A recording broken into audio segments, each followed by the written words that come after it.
We have a 138 as well.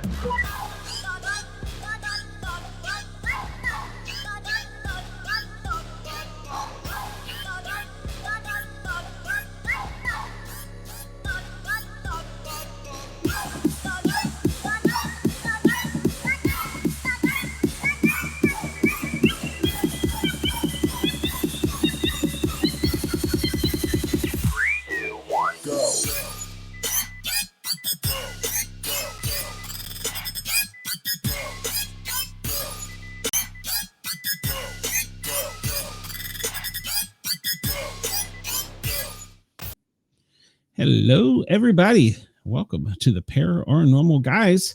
It's Wednesday night. It's time for our regular night of mayhem and mischief. We have a special treat for you tonight. We have a disc golf manufacturing company that's made here in America, and they have some great and unique stories, and they're going to explain that. But in the meantime, let's bring in the wonderful and beautiful Shay, and then introduce the wonderful and beautiful Dina. How are you, young ladies? Fabulous. Awesome. And tired. Let's go Wendell's in the chat. Hello, Wendell. The chat is open. The phone lines are up. It's 1-888-8888 YERGZ. I should know this in my sleep by now. Thank you. Compliments of Jurg's Radio. Well, if you young ladies are ready, let's bring out our guests. We got them hiding backstage for no apparent reason. So. Let's do it. All right. Let's see if I can figure out what to do here. Push a button or something. Well, hello there. Hi. Hi, y'all. Hello. Welcome. We are glad that you're here. We have not had anybody officially from the disc golf community here. We've had some players, but we've never had anyone that was like official. So welcome.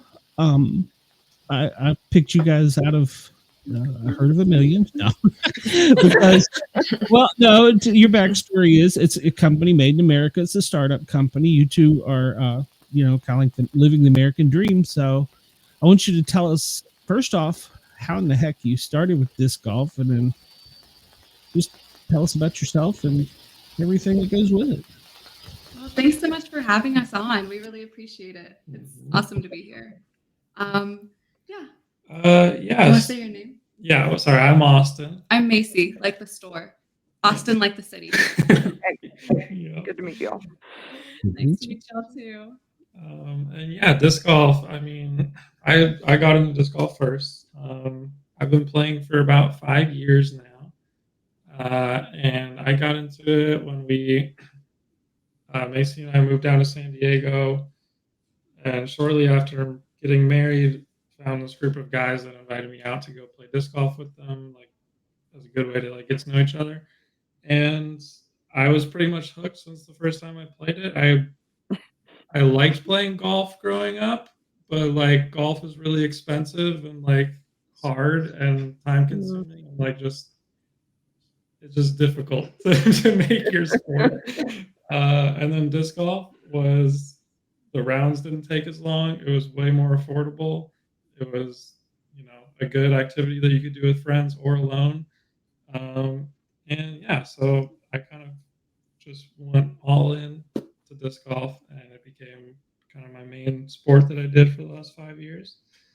I would also say that we never saw ourselves owning a disc golf company. Elevation just kind of happens through a lot of different circumstances.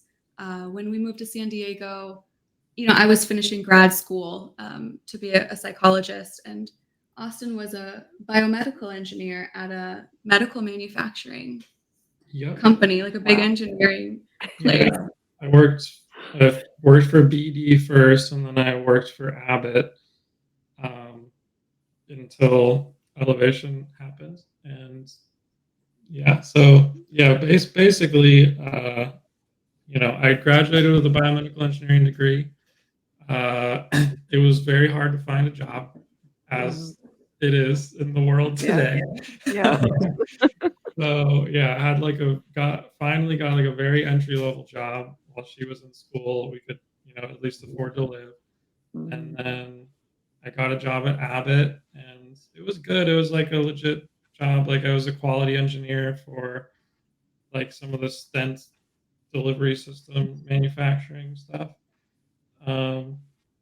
Yeah, it was good and amazing people working there, but I just started to realize like it was not really what I wanted to do with my life. Not your passion. Yeah, it was. I think that I wanted to do something creative, and I thought engineering would be a good outlet for that. Hmm. But at least, especially in medical devices, like obviously everything is super regulated, which is great, but Right. also like very boring for me. Yep. Not like inventing, you're Yeah, engineering. Kind of Yeah. it's a little different. So yeah, There's no room for goofing around and trying Trying whatever new you things. want. Yeah. You leave that to me as a paramedic on the street. That's what I do. I'll try to see what happens. So. yeah. You know, one thing a lot of people don't realize that the disc is actually a wing.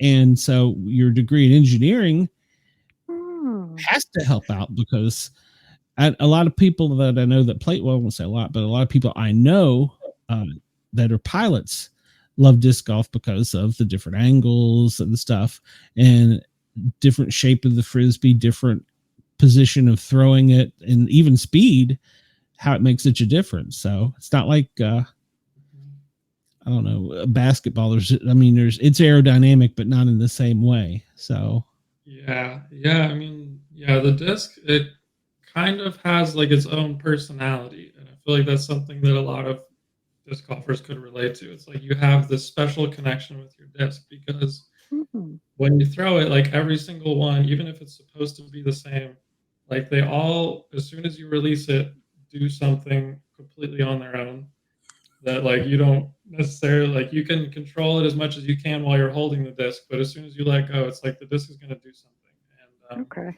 yeah, so it's definitely a lot of, and you can make it as technical as you want, or you could make it as just like feeling based as you want.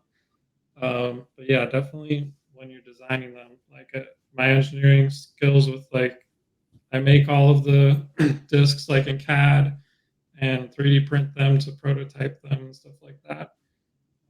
So that all that more technical stuff, I guess, definitely comes in handy. And I will say, just to clarify, our discs aren't produced and manufactured in America. We are designed, prototyped, researched, all of that aspect here in our warehouse in San Antonio with our like family business. Mhm. They are actually manufactured using compression molding in China, where they have such a vast availability of the recycled materials. So all of them are going to recycling centers where we are able to just get them at the source, brought back to us where we do a ton of quality control, inspection. We weigh and inspect every single disc. It's like we'll get like thousands of them, and Austin and I will sit down with like those food scales and weigh them and mark the weight. So we do a ton of the work, but in terms of the actual compression molding, that is not done in-house. It's something that we really want to do. Yeah. But the machinery can be like 100 grand. And So we're not Wow. there the yet. time of actually Yeah. making it. Learning how to use it. Yeah. Once I'm Yeah. out of the army, hopefully I'll have some more time Yeah, definitely. to run It's- the Well, What? that's great for you all to be, being able to use like fully recycled materials to be making these new things. Yeah, Austin played around a lot with while I'm at work. He did all the fun stuff, getting to do the inventing to find the right formula. But most discs and like most discs in the industry are made of plastic. Mhm. But ours are made of rubber, which makes them like very unique. Like there's only like 2 companies right now that actually make discs out of like pure rubber.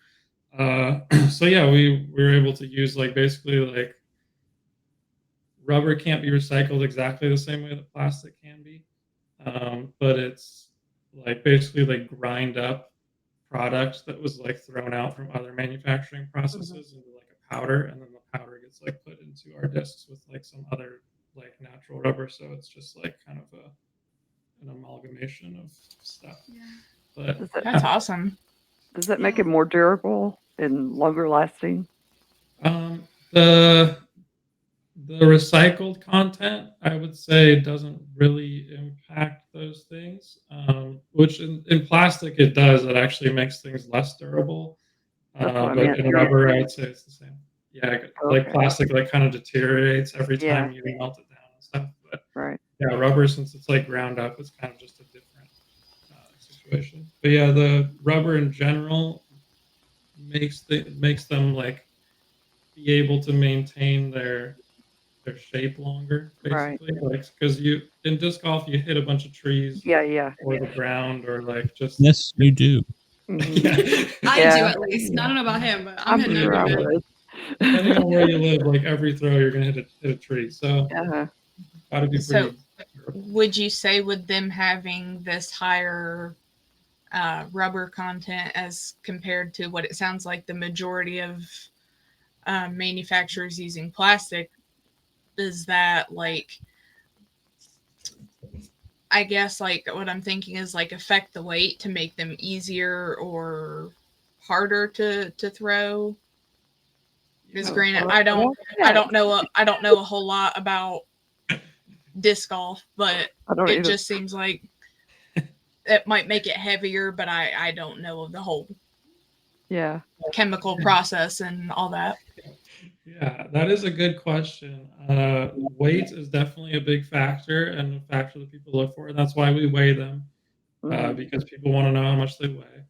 Right. There are like guidelines, like, or I guess more than guidelines. There's rules about like Mhm. the how a disc needs to be made in order to be considered like legal for tournament play. So, for example, like the maximum weight is 175 grams. All of our discs, or generally, all of our discs are below the maximum weight.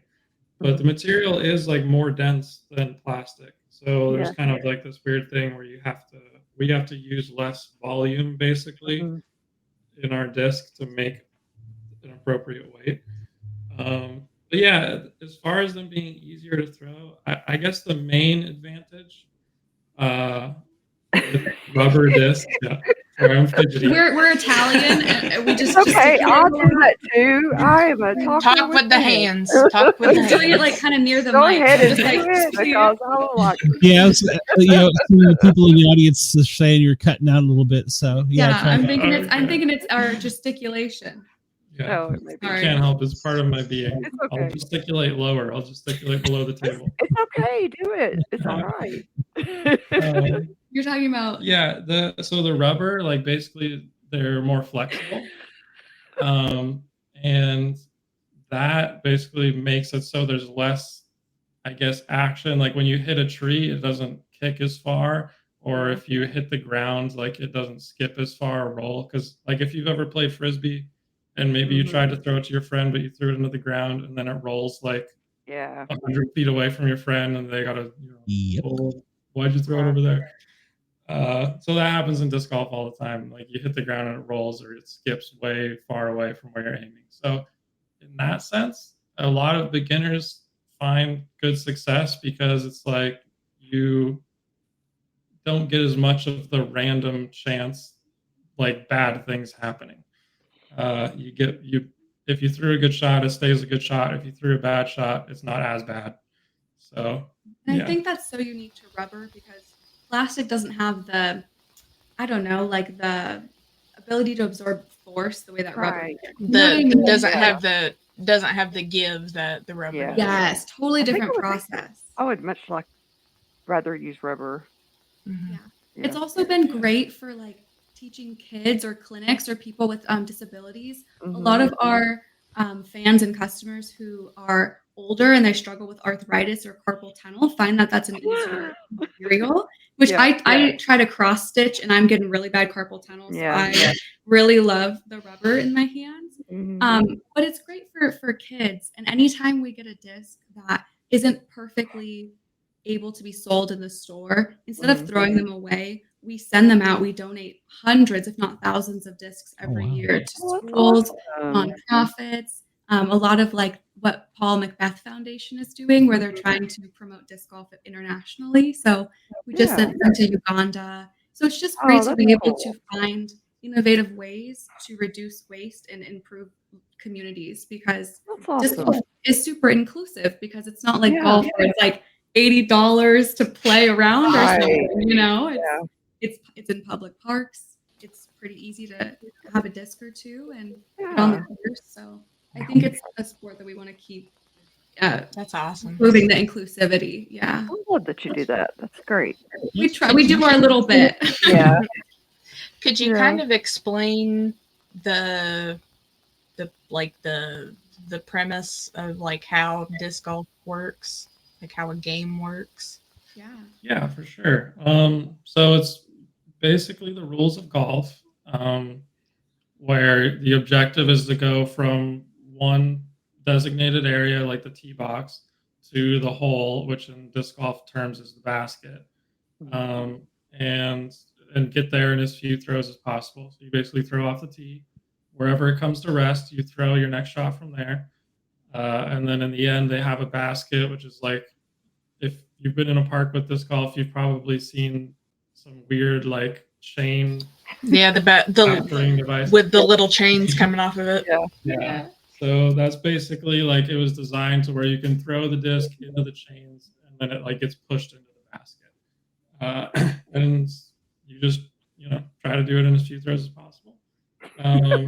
You play 18 holes. Sorry, I was like thinking of myself. I'm so sorry. Every time I go to Knoxville, I try and drag Dina out to go with me. She won't go with me. So. I will go. I will go. If I don't have to run, I will go. No running. We can go light and No easy. running Just a required. walk. But so basically, like your tee is here.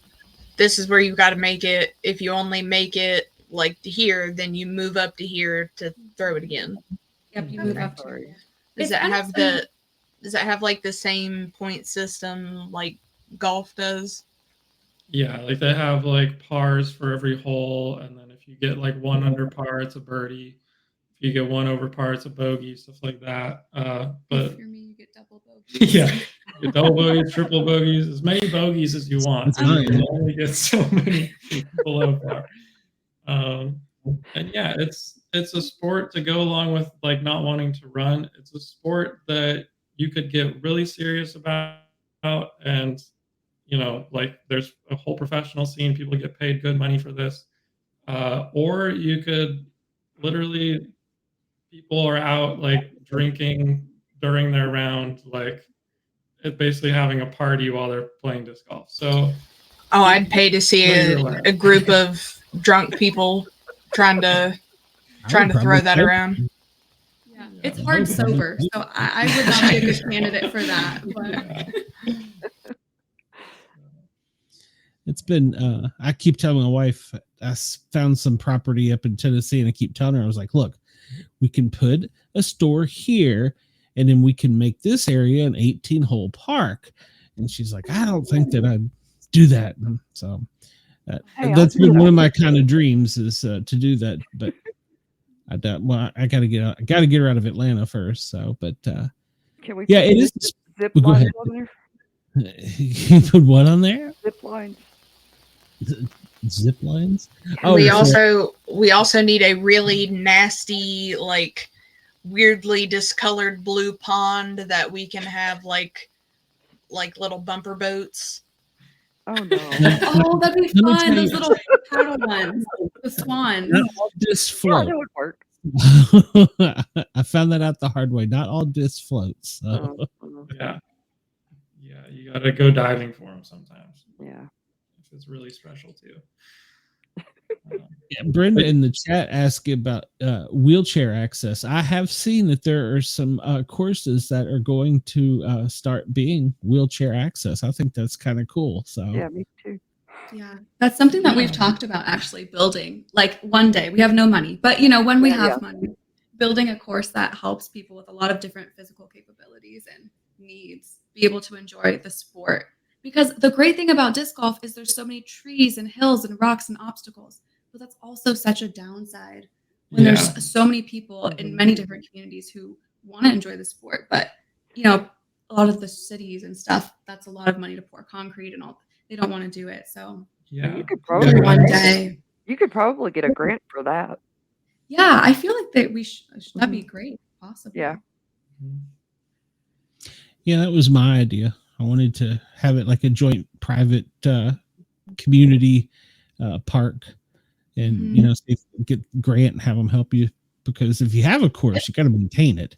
Mhm. So yeah, and everybody thinks, oh well, that's not that big a deal, but yeah, it is.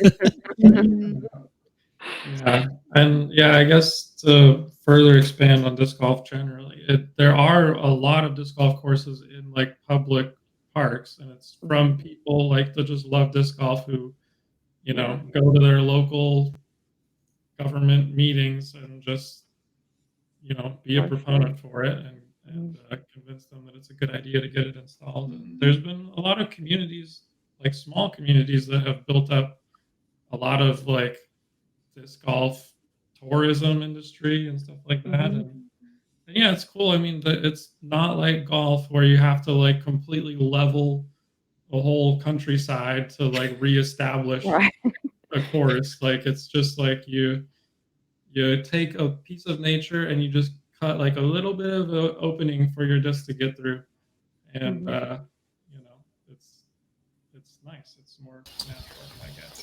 Oh, that's why I was saying, like, it with like you all coming to West Virginia and everything. I think you'd have a good outlet for that with the tourism industry.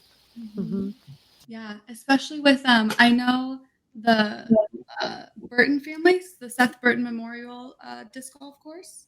Yeah. They're very involved in the community over in Fairmont, and I'd love to work with them somehow and support what they're already doing there, because we're moving to the Fairmont, West Virginia area. There's a local club there who, like, for example, they put on a big tournament every year, and like in recent years, like the Marion County is like one of the primary like event sponsors, so they're getting, you know, a lot of help and connection with the government. And in West Virginia, I mean, it's a place that is known for natural beauty, and that's what it wants to put forth first. And I feel like disc golf is a good complement for that. I was gonna say you get a good 2-in-1 if you know, you're putting it out and around the hills and everything for people to, you know, be able to play and enjoy the mountains and the trees and everywhere around it. Yeah. And you don't enjoy the trees. At all. Well, even on base, like I'm over here at Fort Sam in San Antonio, Texas, and in one of our parks on base, we have a disc golf course. And I think not only this one's flat, which I think is great. It's near our Center for the Intrepid Spirit, so it's just near a lot of medical centers where soldiers and service members might be injured and be rehabbing. But it's a flat course, a lot, like it's easier to play. There's not as many obstacles or hills. But it's so good for your mental health to be outside, you know, even if it's a low impact type of exercise, to be in nature. It's just such a mindful activity. So honestly, when I disc golf sometimes, I'm not playing for score. I'm getting double bogeys, but I'm having like a mental health, like relaxing. Just the fresh air, the scenery, the sunshine. It's just. It's so many benefits. Doing something is fun. I mean, just going outside to do something, you know. The only frustrating part is when you lose your disc, you spend 20 minutes looking for it. But that is rough. That's the only frustrating part. When you're looking around in the woods, you might find Bigfoot too, though. That's true. You know, when we played in Florida, we found snakes, alligators. I was like, I do not want to play in Florida. No, you found too much stuff. Yeah. It was definitely unique. There was places on the courses where they mark, if your disc goes over here, leave it. Just leave it. Okay. Like, good advice. The natives and locals know. Yeah. That's well, it's funny. It's funny you mentioned that, and we talked about this earlier. I don't know what the fascination with disc golf and Bigfoot is, but a lot of times, a lot of the memes or a lot of the characters, there's even some discs that have, you know, got some Bigfoot stamped on them. What the heck? Do you think it's just from the people walking around and maybe they find Bigfoot instead of their disc? What's your all's thoughts on that? Bigfoot is a big fan of disc golf. I would say it's probably because they're in the woods, squatching and golfing. Yeah. I feel like, yeah, if you spend enough time outside in nature and, you know, The more heat starts secluded getting to you a areas. little bit. Yeah. Could be it. I don't know. I just feel like they go together. Like we talked about. A lot of times you're out there just searching through the woods for a little frisbee. Like you get kind of curious. Like you see things on the course and in nature that maybe you've never noticed before, and maybe you. Poof, you run into Bigfoot. Yeah. Could be. I see a great merch opportunity here, golfing and squatching. Yeah. Yeah. Oh yeah, that would be amazing to have like a Sasquatch themed disc golf course. That would be mine. I was gonna say that'll be your. Yes. You Yeah, better like Sasquatch holding the basket up. Yes, the Yeah. elevated Absolutely. basket. Yes. Absolutely. You could Oh have yeah. holding the one up and Oh, I have thought about this a lot. Trust me, it's the wife who hasn't thought about it a lot. So, hiding behind trees and I've already picked property in 2 locations twice before in Tennessee. So I that love would be it. a fun one. yeah, it is a lot of fun. It's probably, well, my favorite sport to participate in as I get older, but I enjoy watching on TV. And I was gonna ask, you all remember James? What is James's name that made the holy shot? Conrad? James Conrad. Mhm. I think he turned disc golf around for the world with that one shot. Hmm. And I'm sure you ladies haven't seen it, but basically to even tie, he had to make it, and he was like on the other side of the horseshoe from it. Did you get a hole in one? No, Or it where wasn't a was hole in all- one. It was a par 3, and Oh. this was his 3. He had to get it. Uh-huh. No, Dina, he made a touchdown. He did. He even stated he didn't think there was any way possible that he would make that shot. Yeah. Because as we were talking about, the way you throw it does things, the wings do things. His particular style of disc uses more of a flat edge, so it's not as aerodynamic, but it's more flexible on the different curves. Yeah. He threw it up, went around the trees, couldn't even see it, and he heard it. And Oh. you know, it was carried on ESPN, ABC, Wow. CBS, Yahoo. It was on every sports network ever. Yahoo. Yeah, Yahoo.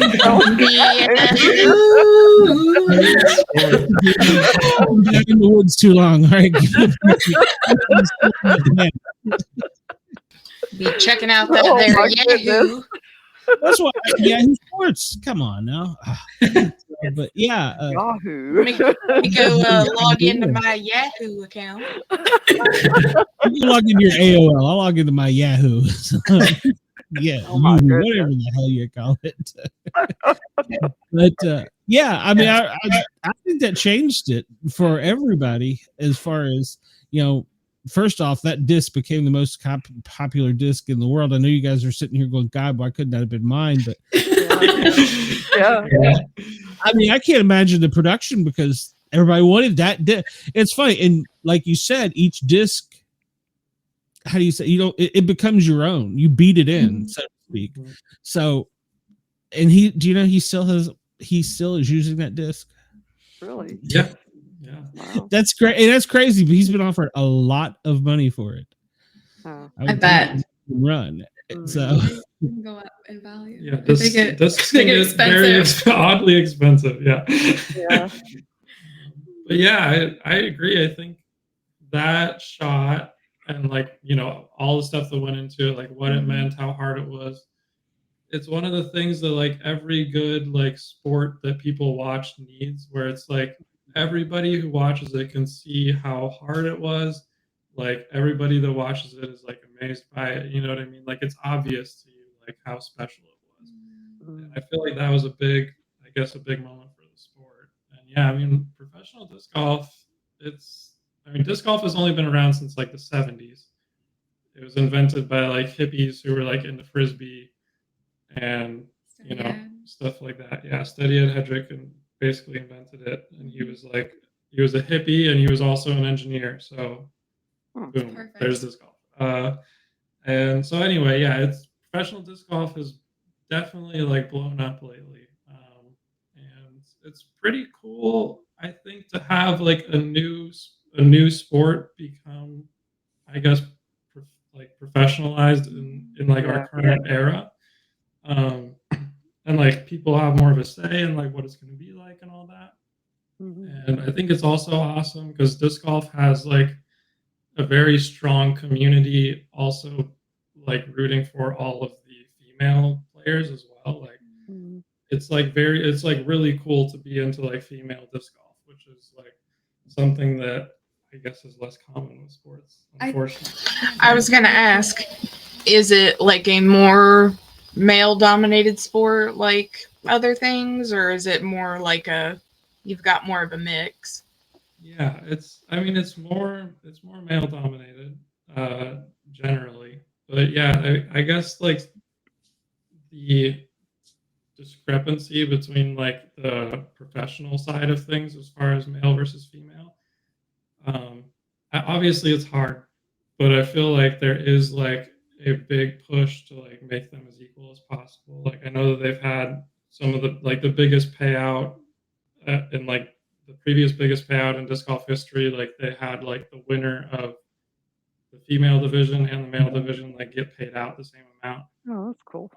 And yeah, there's just like it's hard, like because people are people, but generally I would say there's like a very big community watching the female side of the sport. And so it's cool to see. Like I watch the female side of the sport.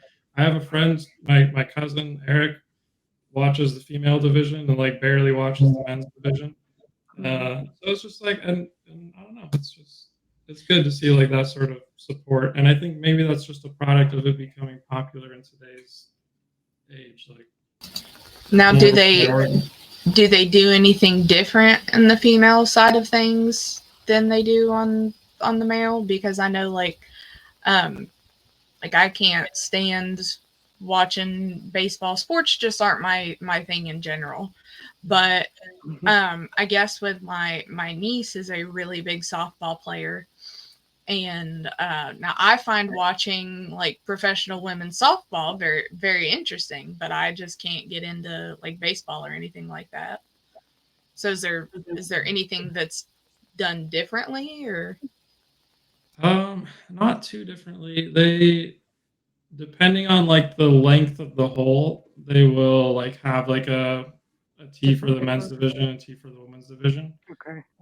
So like maybe make it a little bit shorter, or maybe just make the par like one higher or something. But other than that, it's the same sport. Pretty well balanced. Yeah. That's not bad. Yeah. Now, also, I don't want to skirt around. There's controversy about that as well. So there's a player was in the men's division is now playing in the females division. So there's a lot of controversy around that right now. So yeah, as with anything, there's debate and there's room for improvement. But I can tell that people are trying, and I feel like there's a good. The people of disc golf I feel like generally want the sport to be inclusive and want the sport to be like something for everybody and appreciated.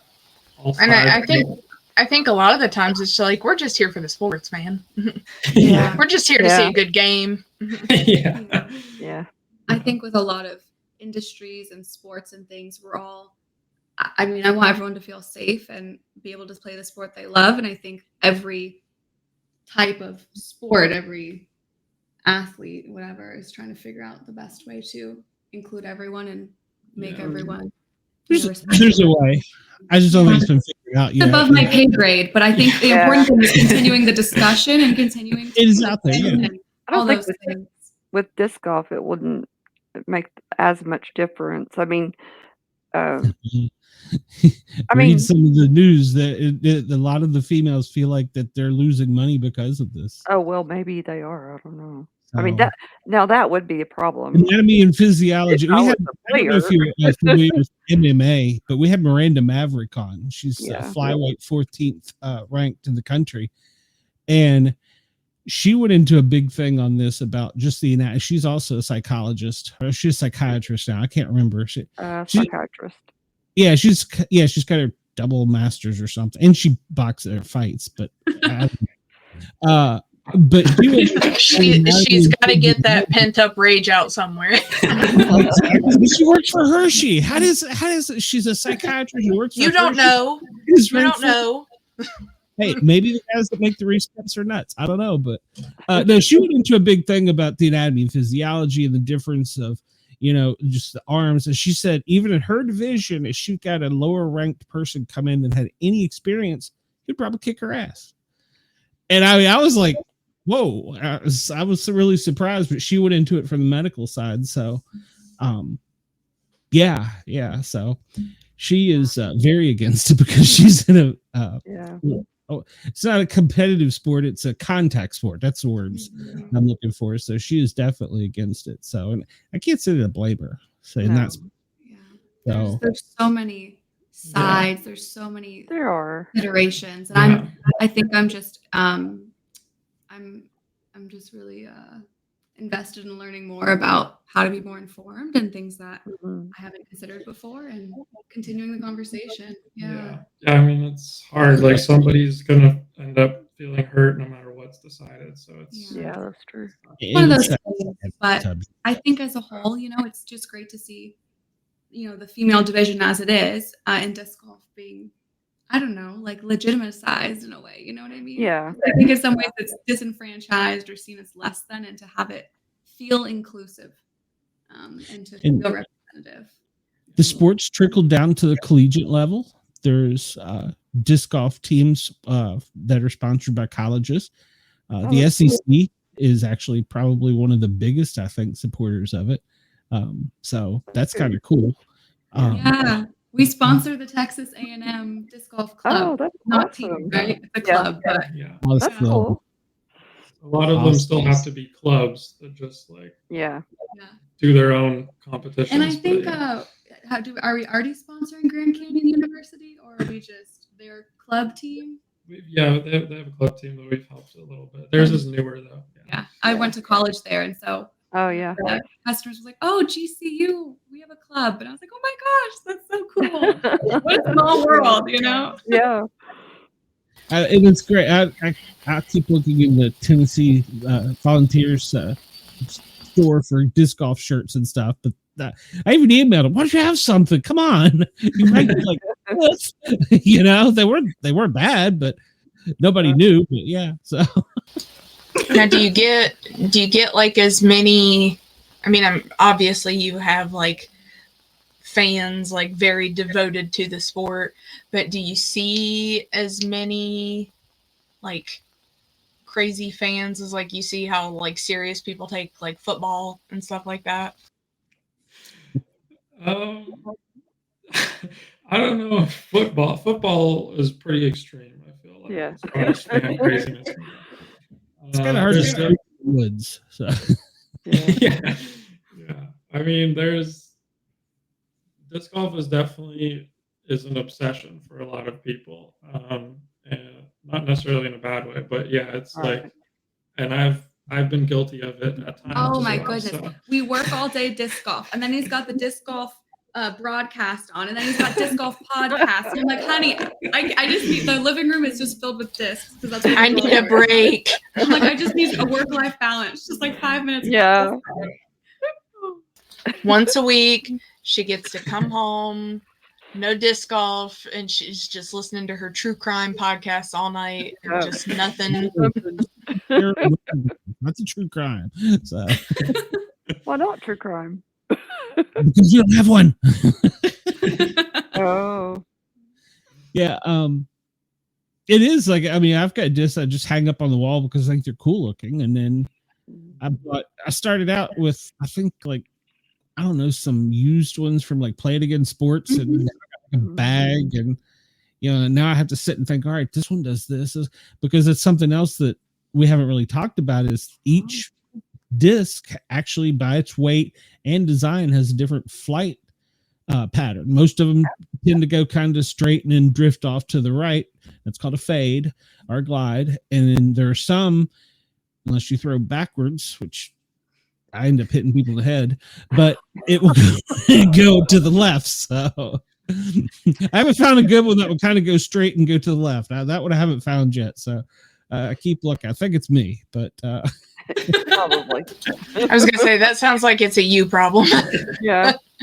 yeah, it's and with the different angle you throw it and things, and then this thing where they throw it like with their sidearm. What the hell is that about? I don't.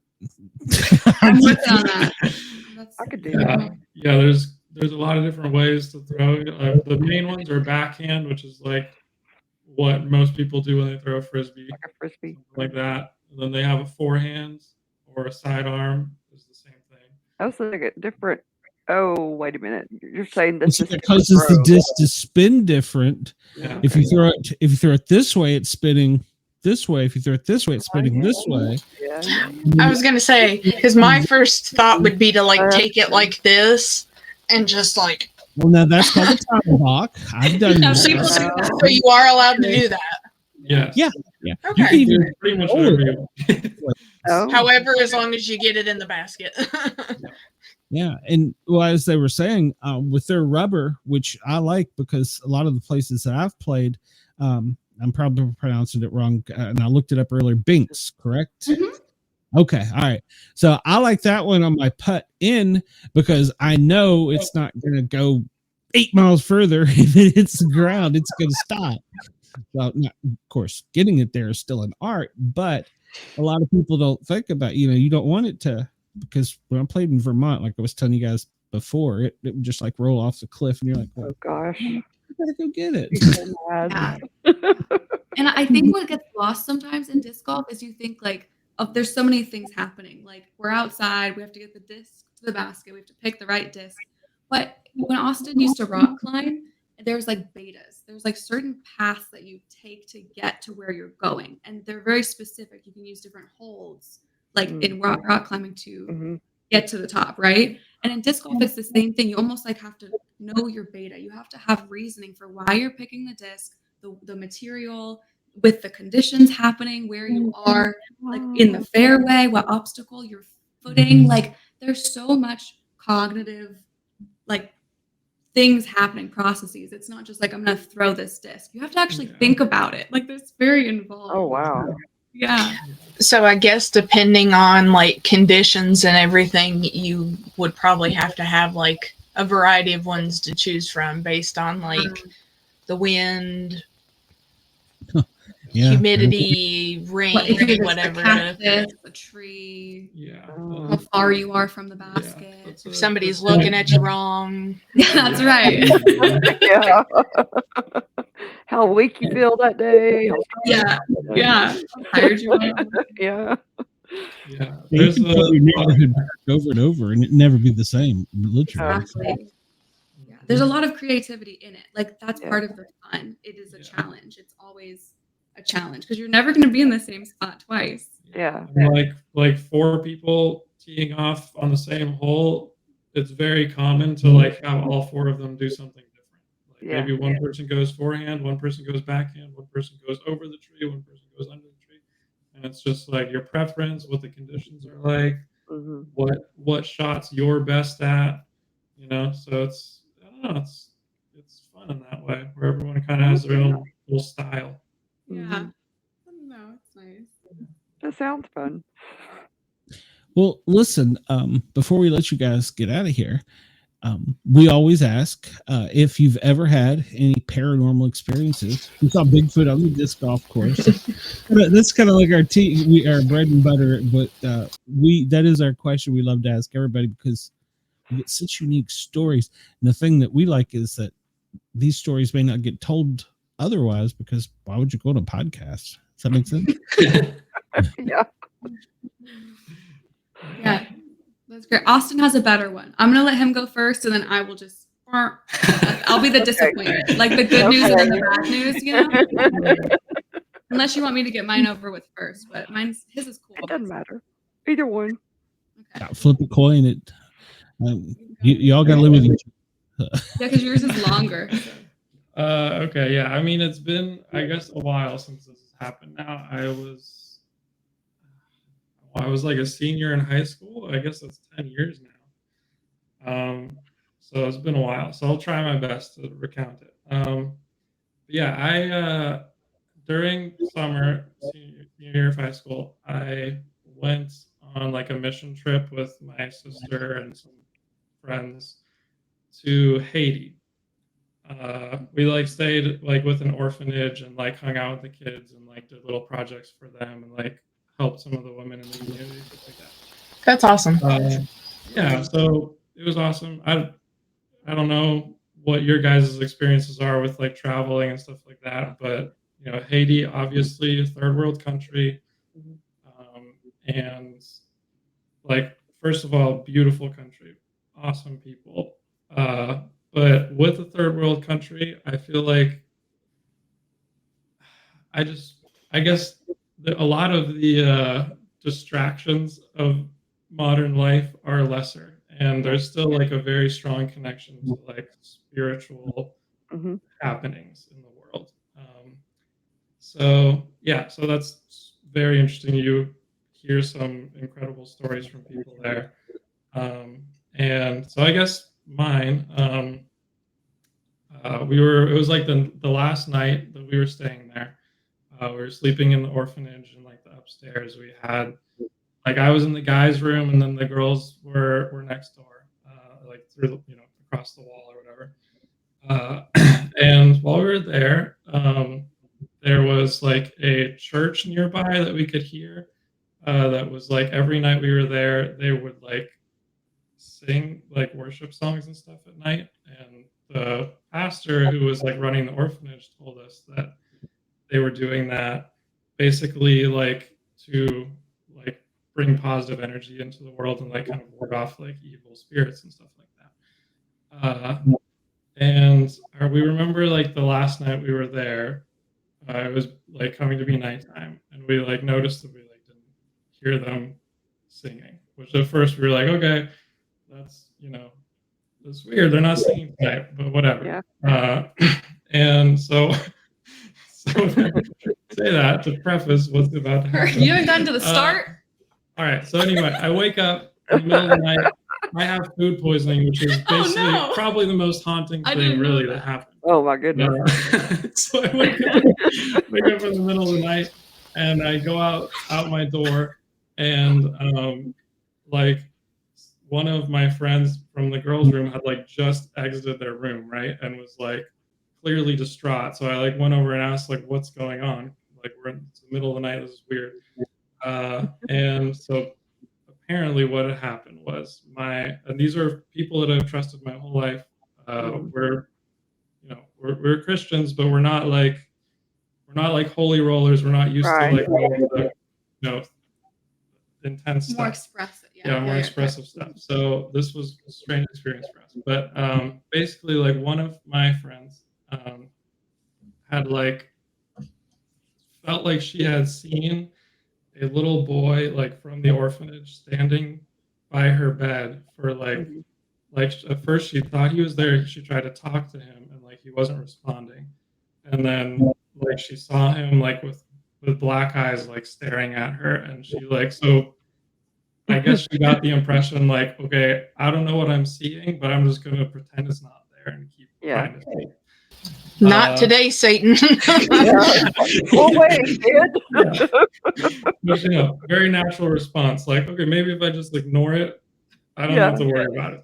Yeah. Then, like, later on, like, she kept looking over and, like, it was not moving. Whatever this thing was she was seeing was just standing there. Later on, like, around the time that I woke up, basically, one of our other friends started literally like screaming, like in her sleep screaming.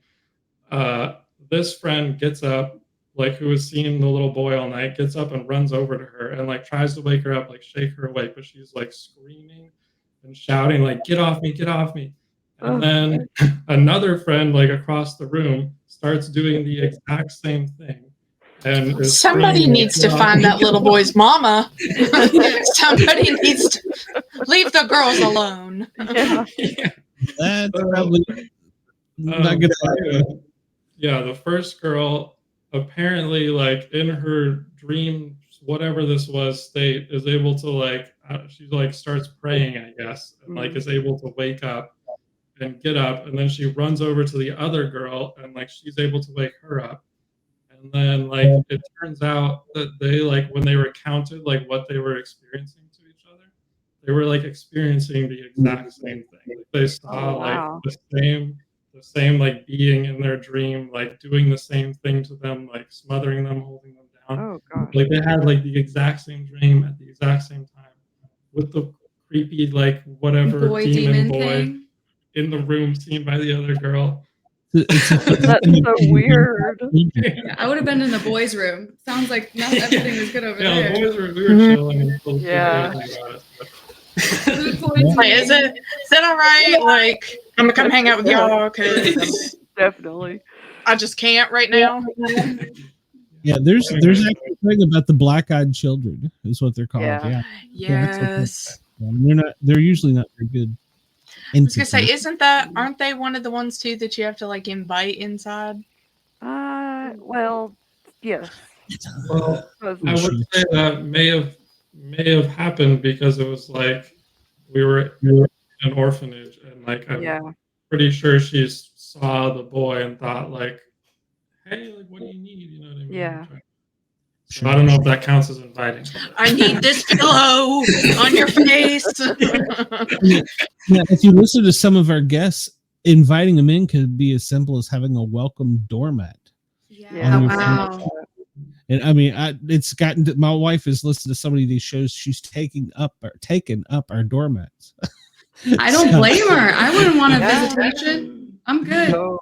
I don't know that there's any truth to. Of course, there's no science to this anyhow, but none that we can, physically or mentally. Well, mentally we can, but physically produce nothing tangible. Right. Yeah. There you go. Sometimes I don't know what I'm saying. But yeah, the black-eyed children are scary. So did you see the child, or was it just you were there with you? You're probably lucky. Just fighting his own demons, it sounds like. He was dealing with the distraught women. Yeah. And his food poisoning. Yeah, and the food poisoning. Stuck in the bathroom, all the windows. Somebody just take me home. One night, all the girls want to cuddle. Oh no! Totally for protection. Well, how about you? You said you had a little story for us too. I just have two little ones, no black-eyed children or anything. But when I was in college, I lived with my grandmothers, and they lived in like Phoenix, Arizona. In Arizona and like New Mexico, those areas are there's a lot of spiritualism and stuff. Interesting encounters and things. But my grandma's told me that there was in their home they had like 5 different portals or something that they had closed because they had so much activity coming in, and that when my dad was a kid, he used to see ghosts all the time and like was really upset by what was coming through the portals. And I lived there for 10 months when I was in college, and they put me in the room, like, which was like the doll room, and they're very creative. They're super like creative and like spiritual, but they would make spirit dolls where we would like make them and sew them up, and like, the lore is like you put them on in the trees and the full moon, that type of stuff, But anyway, I was in this room and there's tons of dolls and jewelry, and like it was just a really kind of mystical space. Every morning at the exact same time, it was like 3:22 in the morning. Every single day. The witching hour. I would wake up and just feel like something darker than the room was just standing over me. And I couldn't get like an intent out of it. I just didn't know the feeling. I wasn't terrified, but I just felt like something was curious. Like just looking, it was just gave me kind of an eerie feeling, but nothing ever happened. But every day for 10 months, 3:22, I'd wake up and I'd be like, oh wow. Looking at like, is it just, you kind of just felt it there, They're like, what is this thing? We seeing all the rest of these that look like us. What's this one's not as good. Like, I don't know what happened to this one. It might need to cook a little longer. Something's wrong with that one. Why can that one walk around? We can't do that. And What 322 is in angel numbers? That'd be interesting. It could be Yeah. because they're very into angels and stuff. And I mean, Yeah. that's But it was cool. darker. I don't know It was why. dark. But again, I Hmm. didn't feel like threatened. I just felt like Yeah. off put, you know? Yeah. Yeah. But then the only other thing is when Austin and I were moving to San Antonio for the Army, we stayed in this little town called Demings, New Mexico. Again, super cute. Like they had this little pasta shop that was in an old bank, like cool stuff like that, small town. Yeah. And we stayed at this hotel. Oh, we need that. I could go for some pasta, honestly. Yeah. But we stayed in this hotel 2 different times from going back and forth from California to Texas. But the first time, I remember waking up at some weird hour and just feeling something standing over me and then like sitting on the bed, like that Oh. pressure kind of imprints. And I don't know why, but it did not feel human. Like it felt like alien-y, like really supernatural. I just got this impression. So I was freaked out, but I went back to bed. The second time, like 3 or 4 years later, we went to that same hotel in Demings and the air conditioner was off. There was no fans in the room. And I woke up at like 3 a.m. again, some random time, to stuff on my nightstand falling off the nightstand as if somebody was walking by the bed. Oh man. And like it gave me that same really creepy like feeling.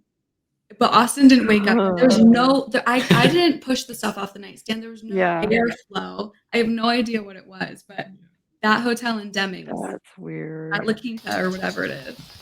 Yeah. How are you? Was it the same room? So, I don't remember the room. Oh. so I'll have to ask you this with looking this up. You said that whenever you were living with your grandmothers, you were in college, Yeah. and that you were in college for what were you studying? Psychology. And that's what you're doing now, right? Yeah. So the angel number 322 is a sign that you're on the right path. Hey, that's pretty Keep it up and don't lose hope, even when it feels like you're walking in the dark. Oh. They were That's nice. nice. Well, it didn't feel like it just felt, you know.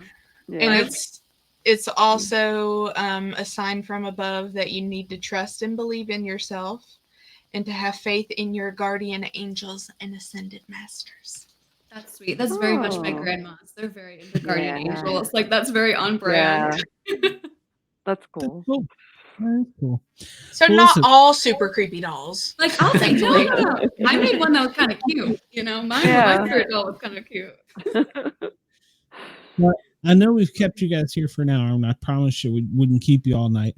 I want you to come back. I want you to consider sponsoring us sometime. You get to come over in the Challenge Coin show and help me design a disc golf challenge. That sounds awesome. We would love that. Miranda Maverick came over and she made a challenge coin. It's pretty dang awesome, if I can say so. She's got a side business. She sells. She is not a sponsor yet. I keep pestering her. She sells Prowler pickles. Go to prowlerpickles.com and you can get pickles made by Miranda Maverick. And I designed her logo and come up with some of the cool stuff. So I'll take some Miranda Maverick pickles. Yeah, that sounds great. We are growing. We're on WDJY in Atlanta. We're on WFRN in Nashville. We're in Denver. We're in San Francisco. We're in Washington D.C. So we're growing. We're moving. Yeah. And so that's why I said we're going to need sponsors soon. So. And when you guys get to West Virginia, we can meet up and we'll go drag her out and take her out in t-shirt. I can't wait. I'm gonna make jerseys right now. We can all match. I'm down for it. I call number 69 though. With that, I'm gonna have to end the show. No, but yeah, seriously, we'd like to do something together. But come back and visit us, and I'm gonna keep in touch with you because I am gonna bug you to be on the other show for the challenge coins. I'd love that. Please do. That'll be fun. You'll have to come join us for the Misfits one Saturday too. You'll Yeah. They All lost right. there. Cool. I don't know if we'll invite a psychologist to this. She might tell us we're all nuts. I think she'd love it. Yeah, you would. Hard carry members. All right, I'm gonna let y'all go. Thank you very much for coming, and we will see you again soon, I hope. Thank you so much for having us. It's been so much fun. Thank It was you. great meeting you guys. So Yeah, it nice was to meet great. you all. You too. See Have you a good soon. night. Bye. You too. Bye. Bye. Bye. All right. Well, ladies and gentlemen, that was a great first half. We also have a second guest who is backstage and waiting. Hey, you're Need to fix the mic. yeah, something's wrong Me? with your you've got a lot of static or something. Something's wrong with your output. It sounded good like whole beginning, and then there towards the end it sounded like you were Okay. Well, on my end, it sounds great. it's doing it again. Yeah, you're really low and there's a like hiss. I don't hear the hiss, but it sounds like on my end it sounds like you're covering the mic trying to talk. No, I Nope. hear a hiss too. Okay. Well, I don't know. I'm listening to my monitor and I don't hear it. So Well, it's bad. Great. All right. Well, let's invite our other guest back out here. Out here. He is an author. You got me thrown off track here. He's an author of several books. One of them. I wonder if Shay, when you mute, it goes away because I hear it. Yeah, I just noticed that whenever I put myself on mute, it. Yeah. So what you're saying is it's a chew, Shay. So apparently it is. All right. Well, let me.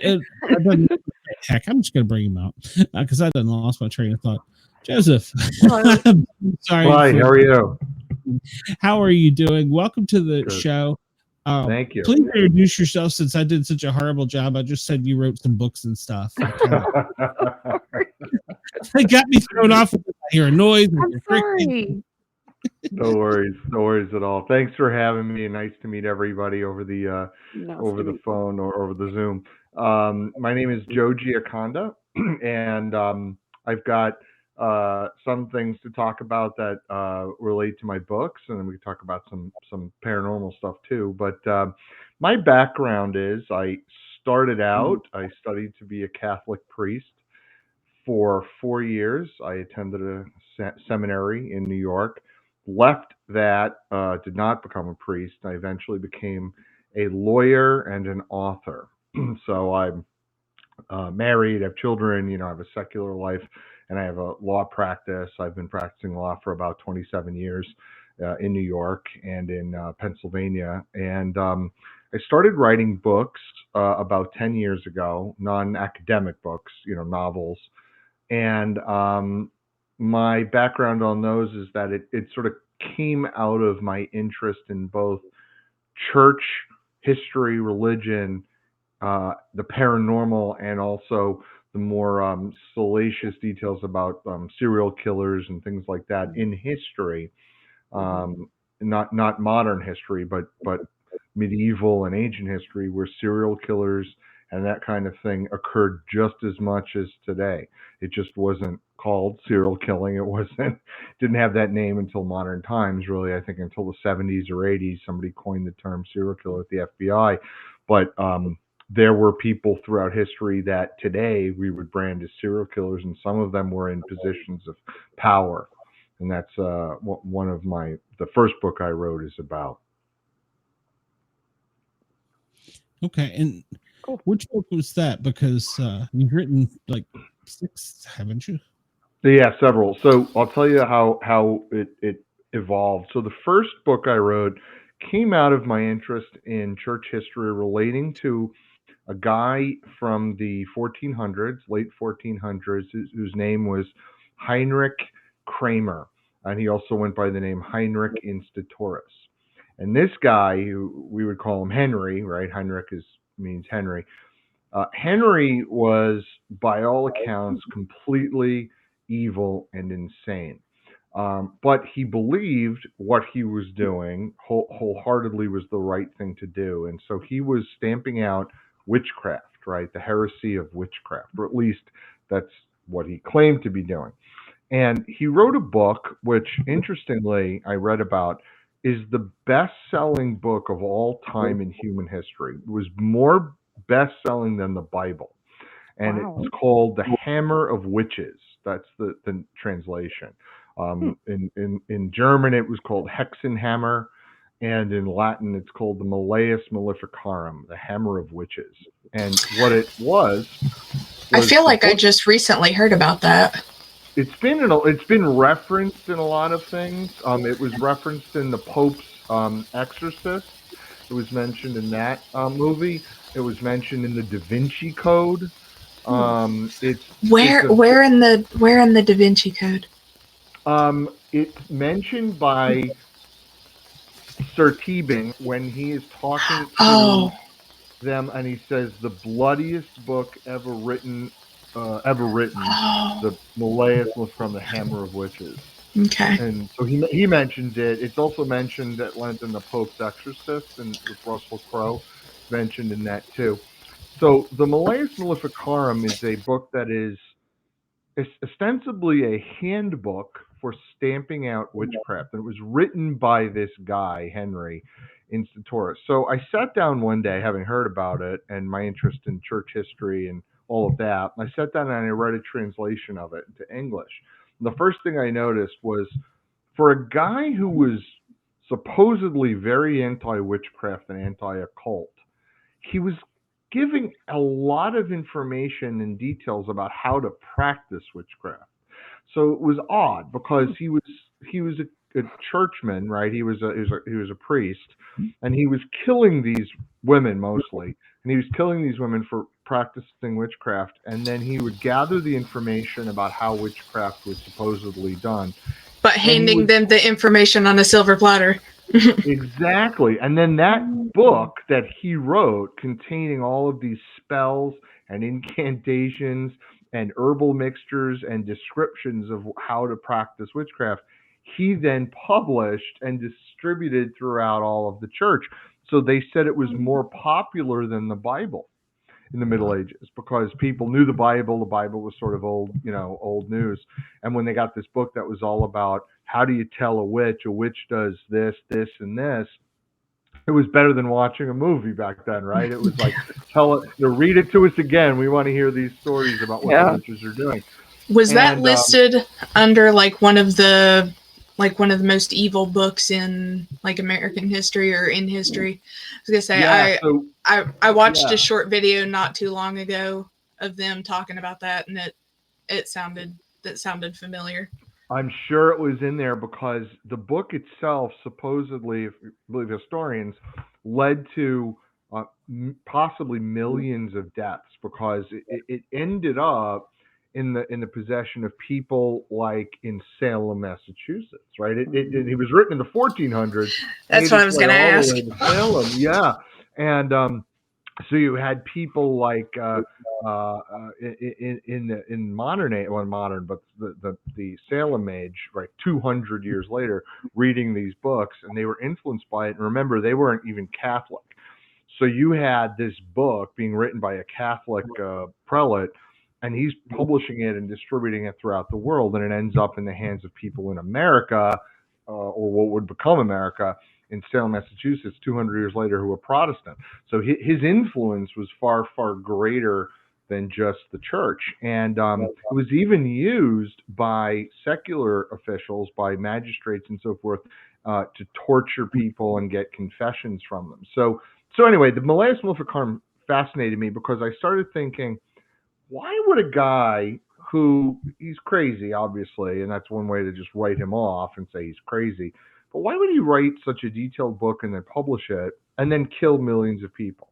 And you can say, well, it's crazy, like a Hitler type who was, megalomaniac.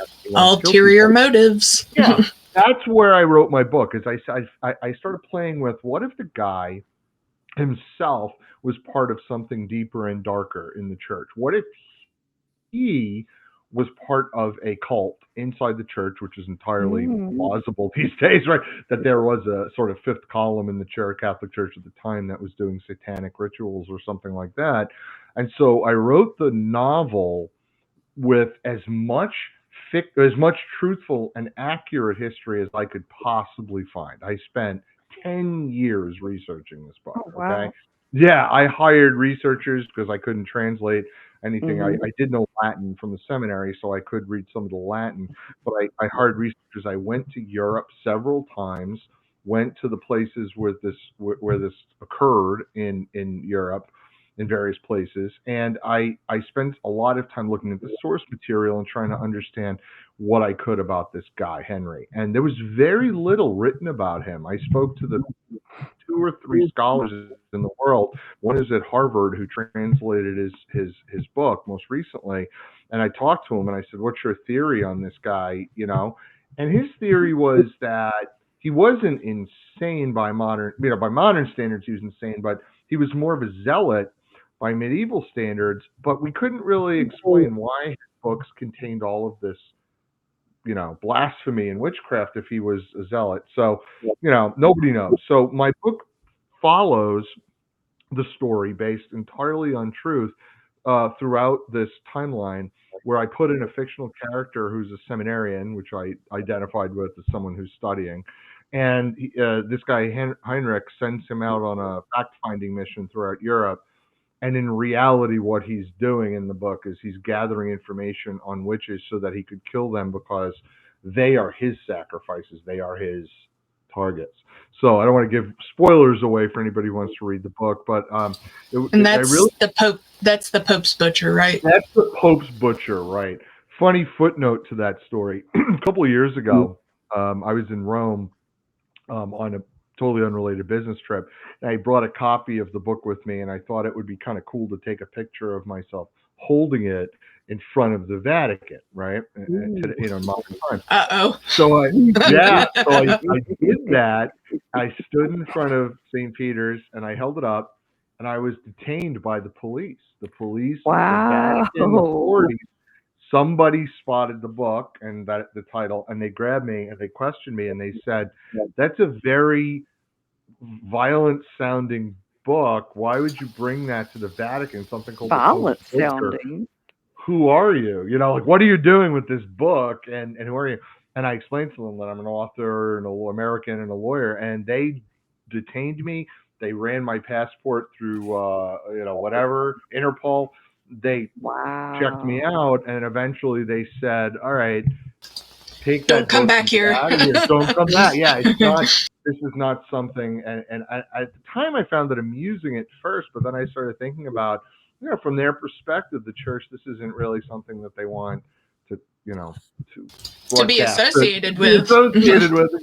It's ancient history for them. Let's move on. But anyway, that's a true story. In any event, so that was my first book, and that brought me to further research about other topics in that vein, which later I wrote a book called Ben's Bones, and that intrigued me because my brothers, I had just been talking to them, and they asked me, they knew about the Pope's butcher, and they said to me, "Did you happen to see a Smithsonian interview or read in the Smithsonian magazine and see a documentary about how Ben Franklin, when he lived in London, they found all of these bodies in his basement?" I know about that. Yes. Yeah, and I knew nothing. This is a few years ago. I knew absolutely nothing about that. Nothing.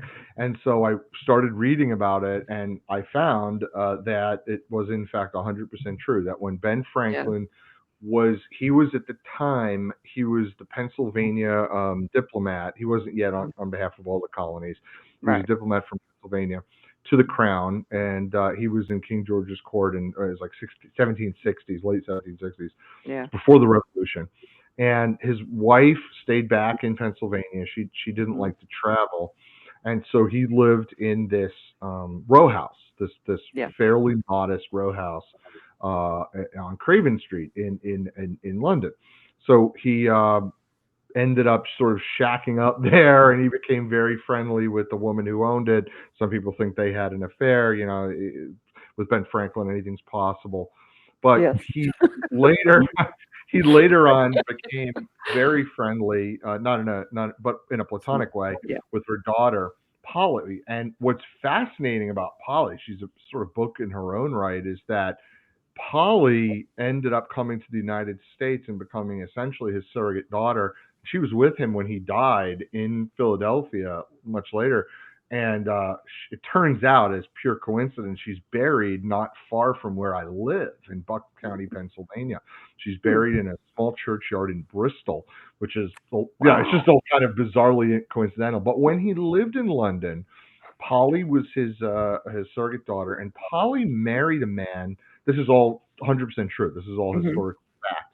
She married a man named William Hewson, and Hewson was an interesting guy because he was a surgeon and anatomist at the time who was not licensed. Back then, you had a whole licensing system with barbers and surgeons and these anatomists, and they were operating pretty much under the radar.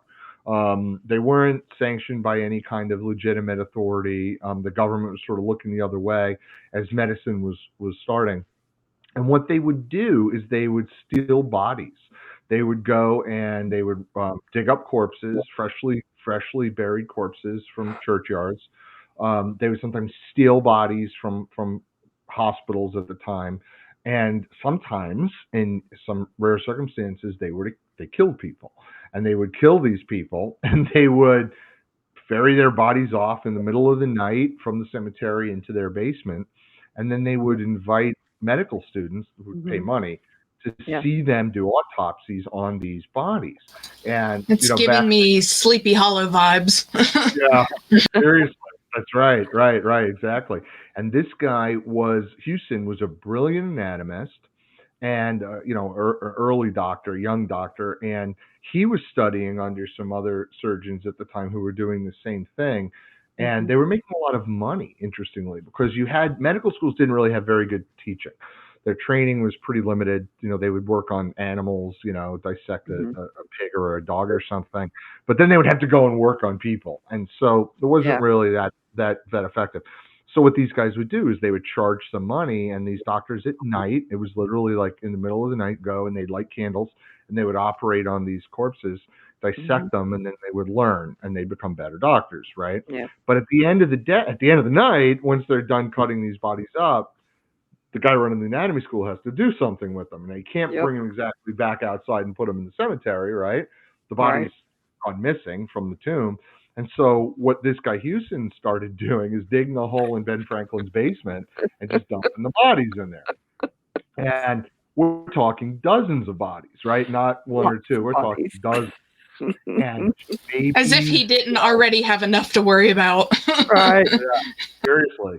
So what you ended up with was this, if you want to call it illegal medical school that was being run in Ben Franklin's basement.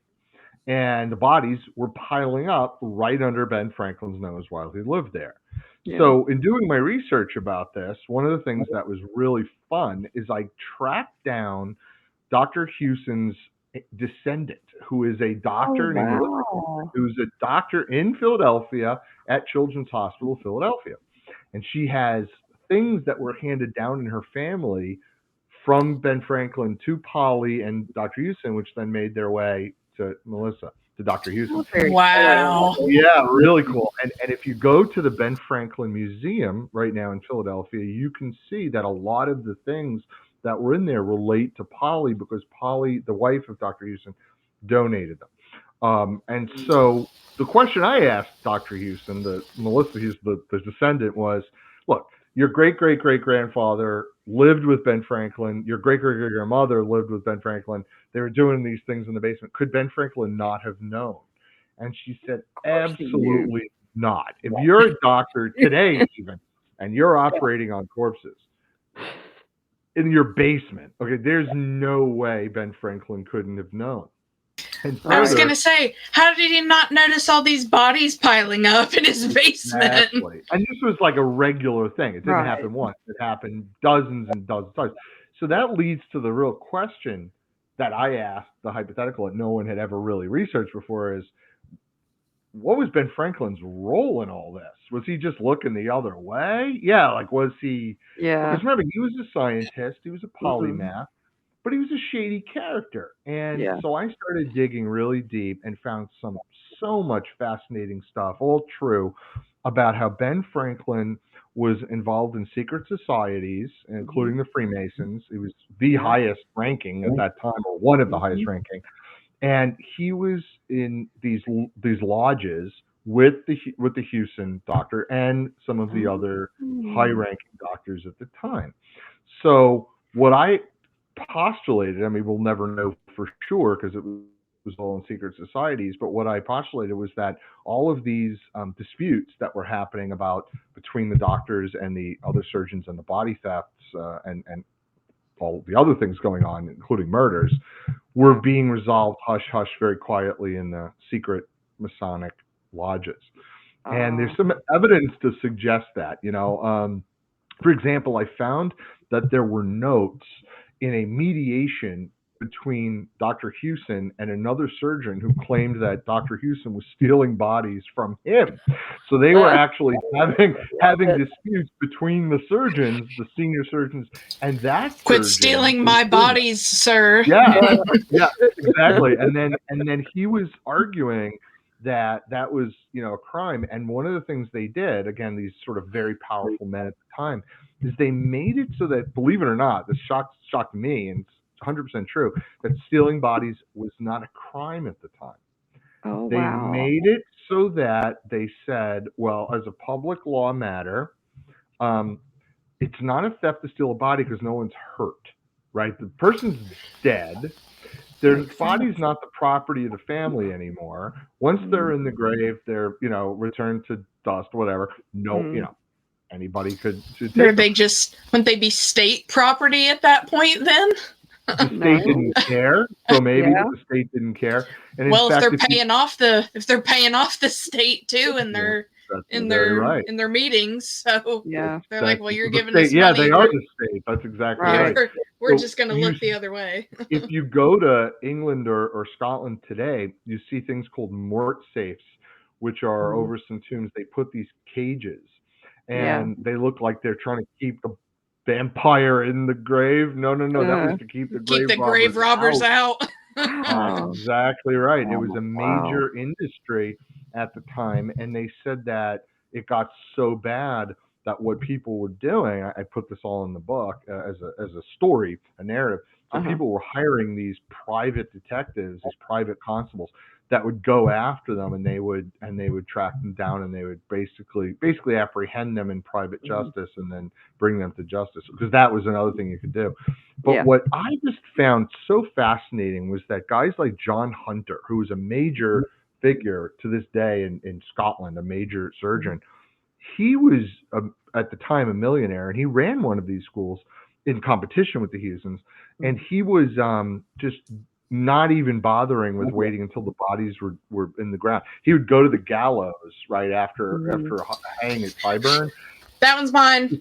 Yeah, he would just take them. He would literally just take them, and he would brag about it that he got. Oh, I got a dwarf. I got the tallest man. I got twins. So this guy, to this day, they still have a lot of those specimens on display in Scotland in the Hunter Museum. And they were just stolen from and so again, we go back a couple hundred years, and the early parts of medical history are really quite dark and bizarre. And so what I did in that book was I tried to, again, be 100% accurate. I spent all this time going through the annals of the books. I found it also really interesting that Franklin wrote this whole book of letters to Polly, and I just verbatim put them in the book, that he was very close to Polly. And in the end, the tragedy of the story, I won't give any spoilers because this is the history of it, is that Dr. Houston succeeds in all of this. And he was a very young man. He won their version of the Nobel Prize in England at like 32 or 33. Really, really successful guy. And Polly was just a wonderful person. And he cut himself while operating on a cadaver and died.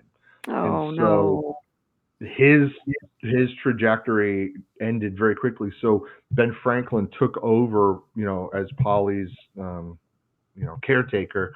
And as I said, she ended up moving to Pennsylvania from London and becoming his surrogate daughter, basically. But it's just an amazing story, and it's 100% true. And I tried to tell it in a way that made it, fun to read and at the same time and dramatic, but at the same time, 100% true. So, are these kind of like fictitious nonfiction?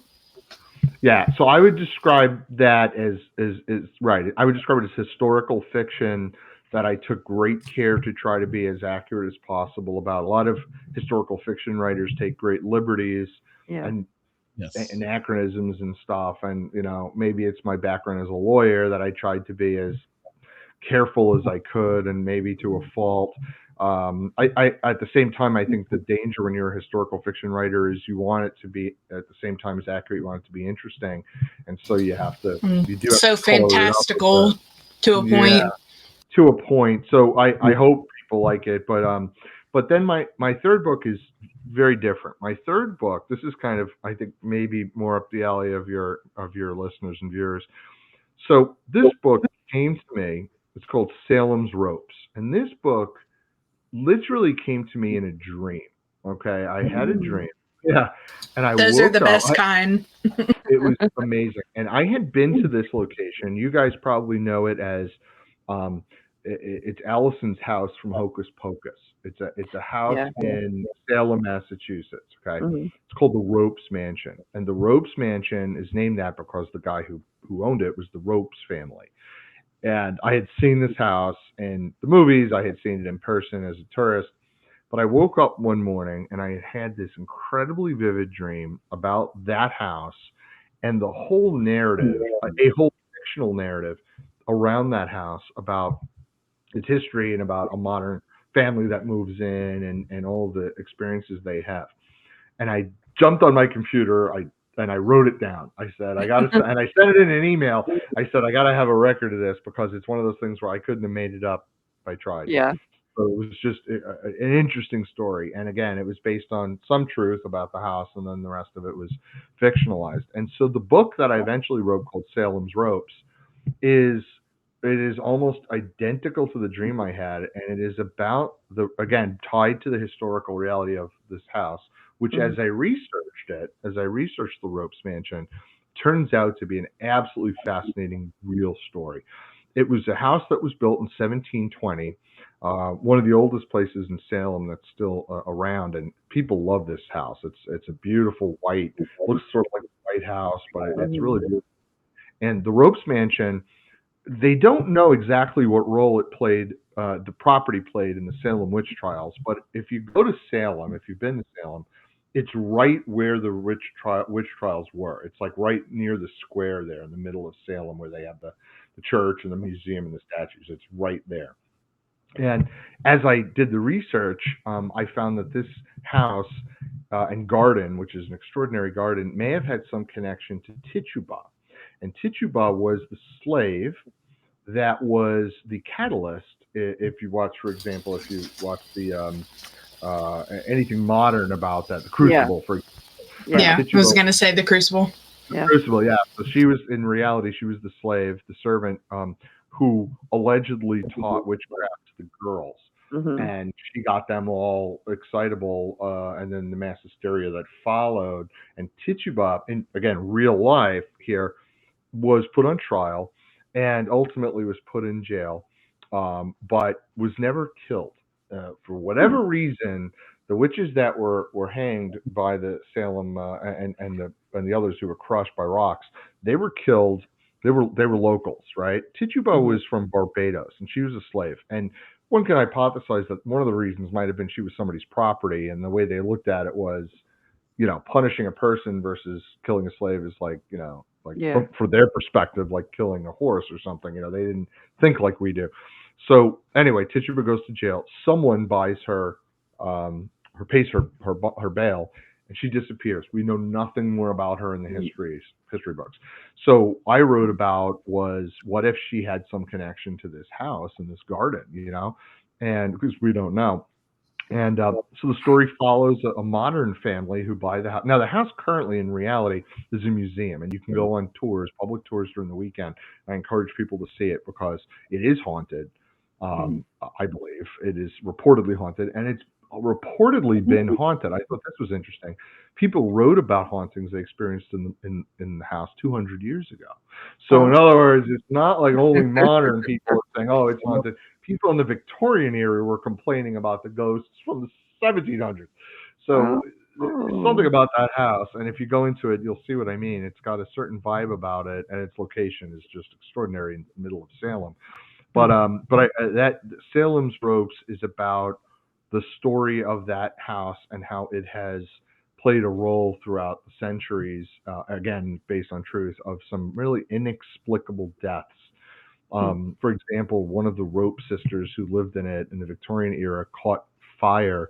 Her dress caught fire and she burned to death. And you can go there and see the scorch marks are still in the wood and in front of the fireplace where she died. Goodness.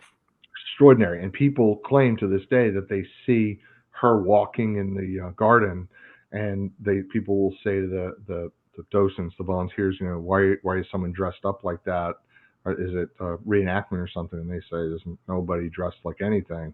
And so people have reported that. And throughout the years, there have been also the Ropes family experienced inexplicable tragedies as well. Not just her burning to death, but inexplicable deaths that didn't even occur on the property. Things that occurred nearby.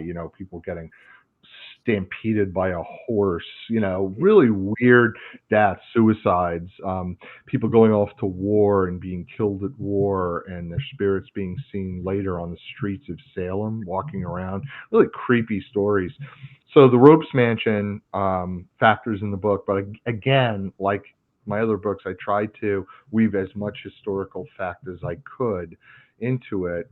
And so that it's funny, of my books, that one is probably the most popular because, well, for one, people can go to the place in Salem and see it and recount the history, but also because it's sort of a fascinating mix of history and a modern ghost story, a modern haunted house.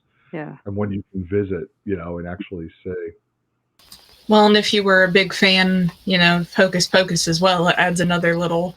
Yeah. They do every year. The owners, the Peabody Essex Museum, who owns the house, they do a beautiful decoration to reenact Hocus Pocus, and they put out the pumpkins and the lights and everything. It's absolutely gorgeous, and I think they're filming something new, a new Hocus Pocus or something. Yeah, there is a new one. Yeah. In fact, I had a screenwriter take that book and try to adapt it to a series to make on Netflix, and so we're sort of hoping that goes somewhere. I talked to Mike Flanagan about it. It sort of fits well into that genre, like Haunting. That's awesome. House. Yeah, we'll see where it goes anywhere, but it's got all of the elements in it that hopefully people will find interesting. I hope but so. That was the most fun to write, interestingly, because the other ones were so much research and so heavy. But like I said, Salem's Ropes came to me literally in a dream, and I was able to just sit down and tell the story. And it's never happened to me before. So. Those are the best kind of stories to write, are the ones that come to you like that. Yeah. And so my background in the priesthood and starting to be a priest, and my interest in the paranormal and the occult and all of that stuff kind of fit well into these together. And so to this day, I love to read about people's true experiences and hear them. And one thing that Glenn had mentioned is you like to know about people's firsthand paranormal experiences, right? And I had one that I mentioned that I would say that, let me say this, paranormal experiences, for those of us who have had what we believe to be the real genuine experience, are not always fun, or living in a haunted house can be very traumatic. It can take a real toll on people.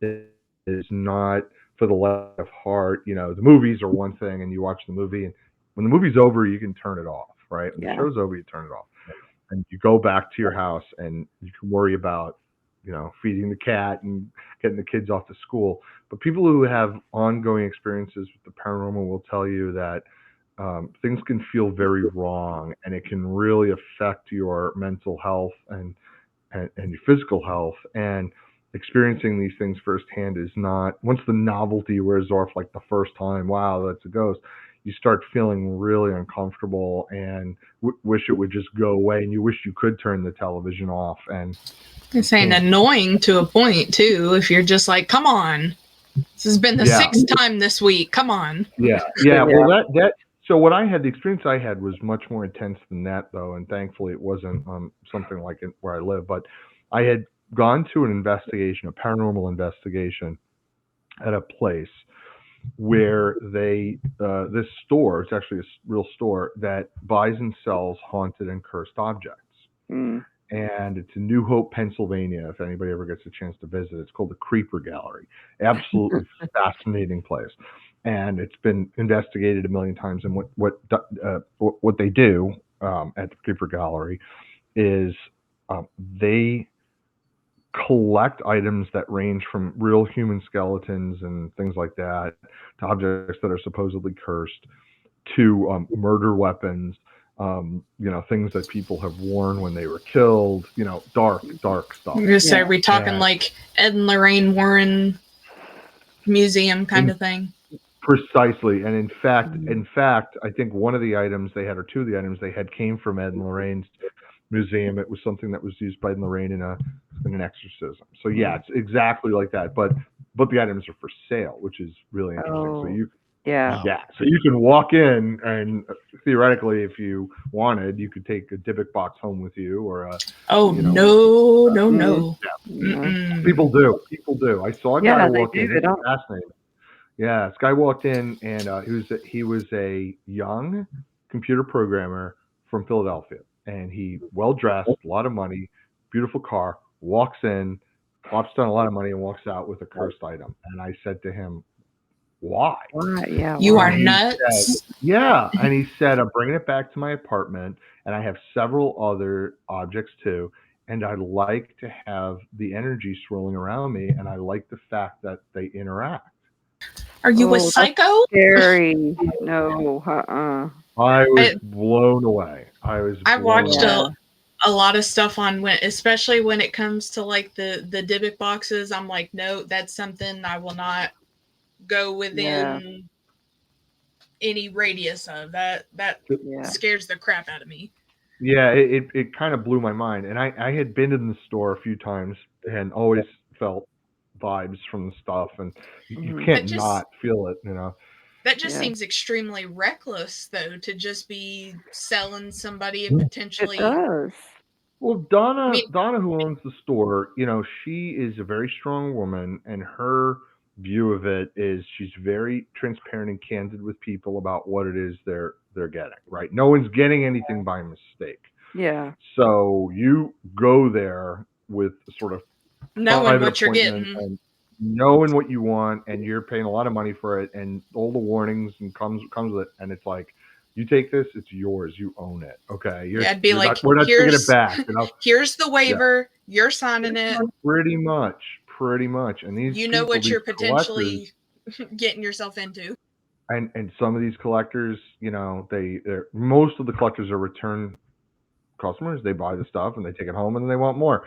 Look, I don't judge, what people do, but let me say this: during the paranormal investigation, which is the only one I've ever really seen firsthand, except on TV, they had some really interesting paraphernalia set up. They had this computer, a laptop that had a camera, and what it does is it tracks if there's a human figure in the image. Have you seen this? I don't know exactly what it's called. Yeah, and so it looks for like it ends up looking like a stick figure with the little dots and yeah, exactly. I don't know what it's called, but it shows like a stick figure with like, it looks for the head and the arms, and if anything matches what looks like a human figure, it tracks that and maps it, and then it'll just disappear or whatever if nothing's there. Yeah. So they put that on, and they had the usual equipment set up with recorders and video cameras and everything. And they also put these lights that are like balls that if a cat hits them, they light up. Cat balls, cat balls. And they also have, in addition to all of that, they have like Christmas lights, like on Stranger Things, right? The Christmas lights they set up. And they communicate with these spirits or whatever they are. And I didn't know what to expect, but this stuff started coming through it. They started touching things, blinking things. It's an SLS camera. Is that what it's called? That's it. Right. Yeah. And it started showing on this screen, this camera, it started showing that some kind of figure was coming in and out of the frame, and it was palpable. Like you really could feel that something was going on there, and it got weird. And this is where I made a mistake. I started saying, hey, can I interact with it directly? Yeah. And because I wasn't sort of skeptical, I wasn't really sure. So they said, Right. sure. Right. So I did, and I started invoking some of the Latin prayers I knew from studying to be a priest, including an exorcist prayer. Well, needless to say, first of all, I saw something there that I can't really describe very well, but it was, I guess I would describe it as if you were in a dark room, it was blacker than the dark room. It was like the blackest ink. And the physics of it, I can't really understand how black can be darker than black. How it can be like a void or something that's like, right? Exactly. It's a void. The void, yeah. It's like sucking energy into somewhere else. And at the same time, it had this, how do I describe it? It had an intent to it, right? It wasn't just a shape or something. And the intent was the worst kind of intent you could possibly imagine. Just pure dread and hatred and animosity and cruelty and antipathy that without conscience or anything. Just something or someone who just a big ball of angry, mad, and hate. Ball of everything bad in one place, devoid of anything positive, if you can imagine that kind of thing. And I was, I don't know what it was. So it wasn't, I wasn't imagining it. I don't believe I was. I really don't. No. It's the only thing I've ever experienced like it then or since then. And, you know, the paranormal researchers and the other people were like, oh, yeah, we kind of experienced those things all the time. Yeah. It was like for them, like, oh, that's old news. For Right. me, that's just a Tuesday. Yeah. And then the worst part of it, I won't get into detail, but when I came home, very, very, very, very bad things followed me. Yeah. And into my personal life, and it was terrifying. Yeah. Didn't close the door. Yeah. Yeah. And you have to somehow, like before you leave, you have to. It's like to make sure that it does not follow you. You have to make it not follow you. You know, but I guess from my perspective at the time, you know, despite the fact that I studied to be a priest, and despite the fact I, you know about this stuff intellectually, like anybody else, you know, you watch movies or read a book, but it's very, very different to experience it firsthand, and it is not something I would, not only would I never go near it again, I wouldn't even go down that street again. I won't even cross that street because it affected me that much. And I think people really, people who've had firsthand experiences, whatever it is, I don't know, but you know, if it's otherworldly, supernatural, paranormal, whatever label you want to put on it, but it is so profound an experience that it can affect you on a deep level that's emotional and very visceral, and I can't explain it. I don't think I imagined it. I really don't. But I would never go near it again. And I now think about the implications of what that means. If in fact it was real, or as real as you and me, and as real as tangible as anything, that means that all this stuff may be real. Does that make sense? Like once you sort of intellectually turn the lock and say, okay, maybe there is something to this. It's very scary. Yeah, it sort of really opens up the reality, as you say, intellectually. Okay, how do I process this? How do I put this in put it in a box? Because you almost can't. Well, you can't. You can't. To understand that type of entity is loose in the world, and that people do come in contact with it, and it can be invoked, or that people can run into it and don't push it away. You know, I think a lot of times, I think a lot of it is happening. And I would imagine too. I mean, obviously, I have nothing to compare it to, but feeling that level of hate that you've never felt before, and like that's something you physically felt, and I think there's a lot that comes along with, like, you know, you being able to say there's that kind of hate out there. Yeah. I mean, I guess what a psychologist or scientist would probably say is they would say that if the human mind can project that you can imagine it, that doesn't mean it's real, quote unquote, as much as you are projecting it. But I think that I'm reasonably intelligent enough to know the difference between imagining something and perceiving something, right? Well, and to imagine that kind of hate and disgust, and it's a feeling. Feel it. It's not. You don't know. That's not what I was saying. Yeah. I was saying this is you had an actual entity in front of you. It was not your imagination, correct? Yeah. So one of the things I read was Aleister Crowley, the famous bad boy. Sex magic. Sex magic. Yeah, the bad guy. He once was asked if these entities are quote unquote real, and he said, sort of everything is real, regardless of whether or not you want to call it an entity or imaginary. Does it really make a difference? It Because does. because from a perception standpoint, if something is in front of you, if you believe it is real for you, and therefore using these labels like entity or intelligence or whatever is a little bit misleading because it doesn't really matter. No, it isn't. It's hard to understand that, you know.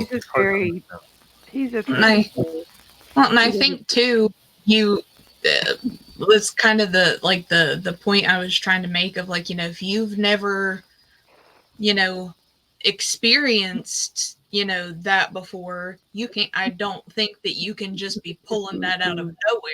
Right. No, I don't know. I knew exactly what he was talking about when he said it. I've experienced it. So yeah, I know exactly. As soon as he started talking about it, I said, yep, been there, done that. Yeah. Yeah. People who've had these genuine experiences, sincere experiences, can identify with it.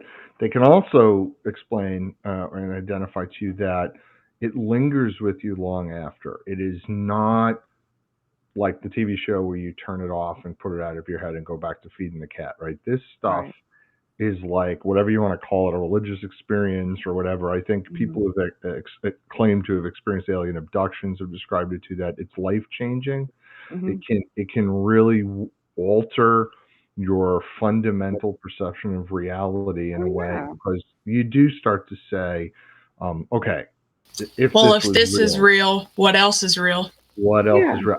And is everything real? And if everything is real, that's a very scary thought, because we like to live in a comfortable world, right? We like to think that there's what we can see around us, but whatever the heck that was, I don't know. But it makes the scary stories you tell in the dark a lot more scary when you think about that's true. Right? Like when you're a kid and your parents say, this stuff isn't real, don't let it scare you, and then you get up and say, and you're like, oh, y'all lied. Maybe some of it is. You know? I don't know. That feeling that you talk about, there's no real words to describe it. I tell a story about through a series of weird events, ended up at a house I grew up in that was for sale. And I called my mom on the phone and said, I think this was one of the houses. I knew it was haunted as a child, but I never put two and two together. And I thought, well, it's for sale. I'm just going to go walk around the property, look in the windows and stuff. I couldn't see through the windows. It was blacker than black. It was as if somebody had spray painted rubber on the inside of the window. I got this intense feeling of F you. We don't want you here. Get out of here. We hate you. My whole family could see in there. They could see in the window. I could not. Yeah. It was the strangest event that I won't say my entire life, but pretty dang close. But that feeling. And my son, I remember he found like a little toy soldier that he said, "Oh, well, maybe you played with this as a child and bring it home." And I'm like, "Oh, you leave that right." You put that down. Matter of fact, we're gonna go home and strip naked and burn the clothes. Yeah. But Lynn, it is a feel. I apologize. Is that the place where your grandfather passed away? Okay. No, it was a different house. Okay. So, like he said, I think it follows you. Whether it chooses to leave you, you choose to leave it. You close the door. I don't know. I wasn't. My family found religion, albeit a different type of religion at that time, and they helped things ease up. But did they ever, even to this point in my life? I mean, I'm 55, and I still sometimes, out of the corner of my eye, there's something there. Is it really there, or is it just yeah. And that's one of the reasons I like discussing this stuff with people, because everybody has a different experience on it, and everybody can give you different value to it. Like, you give me some information to think about with past experiences that. Well, I think we all need a little bit of that validation too, of that, you're not alone. Yeah. Oh yeah. And then people that ask you, "Oh, can you turn on a light?" Leave it alone. Leave it alone.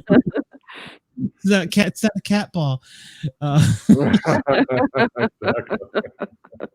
Yeah. I think there's a lot of scary, spooky things in this world. I think there's some that are so scary, spooky that they can either kill you or cause you to kill yourself. Yeah. That reminds me of you just reminded me of an experience. It wasn't really an experience much as a story that I would mention. So I was when I was growing up in New York City, I grew up in a small apartment in Queens, very small, and I was in this tiny little room that was like almost as frankly a storage closet I grew up in, and my parents sort of gave that to me so that at least I had some privacy. But I absolutely despised this room. Absolutely hated it. It just felt so stiflingly dark and depressing that I hated it, and I couldn't wait. Like, we're so excited when we moved out of that house and of that apartment. Anyway, years later, more recently, like about 10 years ago, I was in the neighborhood. I hadn't been back in many, many years, and I walked up, and I couldn't believe it, but this older woman who had been my neighbor growing up was there, an elderly woman. I said to her, I used to live here, and she said, "I knew your parents way back when. I remember when you were born." I said, "You're kidding me." She said, No. I remember your parents, and they got married. I remember when you moved in, and I remember when you moved out. And I said, "Oh my God, I remember living in, growing up in that little tiny room. I hated that room." And she said, a few years ago, there was a death in that room from an overdose, and it was really horrible that they couldn't find the kid. It was a teenager. They couldn't find him, and he ended up overdosing in that room, and they found him later. And it sort of came back to me so hard, and I was like, oh my God. So in this weird time loop, I had been in this room as a child for several years and hated it, and it was a dark and foreboding place. I move out. Decades later, somebody moves in, and their kid kills himself in that room. I don't know. I mean, just kind of a chilling thought. But when she told me, I was horrified that the family suffered that loss. But yet, in that room, I'm not surprised. It was just such a horrible place. And now someone lives in it now, I presume. I mean, that was 10 years ago. So these things happen in a time and space, and then it's just hard to think about. It's odd how some rooms will hold that. I mean, like, have that sort of depression type depressing type. Sometimes it can just get to people. Yeah. So then I guess I asked the question, was the room itself, because of, non-paranormal reasons, maybe the room itself was just a very depressing place, and I felt it because it was a depressing place, and he felt it because it was a depressing place, and he just couldn't handle it. But there was more to it. It's hard to explain, but when I was growing up there, it was more than just a dreary room because it just was a room. But there was something in it that was just very dark. And I sometimes wonder, again, going back to this reality that we don't understand, is there more to it than we can perceive? Is there something else going on beyond our senses that we can't intellectually explain? Is there something living in that room, feeding off of people's energy, maybe, or causing bad things to happen because it somehow benefits from that? I don't know. I don't understand it any more than anyone else, but we don't know. That's my point. Is we don't know, and that's kind of the scariest part. And to a point, it's almost like we would be a little better off not knowing. Yeah. Well, maybe, yeah. To a point, yeah. Who would? Yeah, right. You're right. Once you know, though, you know. Like Wendell said, once you've seen something, you're marked. So, my fans are all going to ask: have you ever seen a Bigfoot or had any experiences with anything outdoors? Dang it!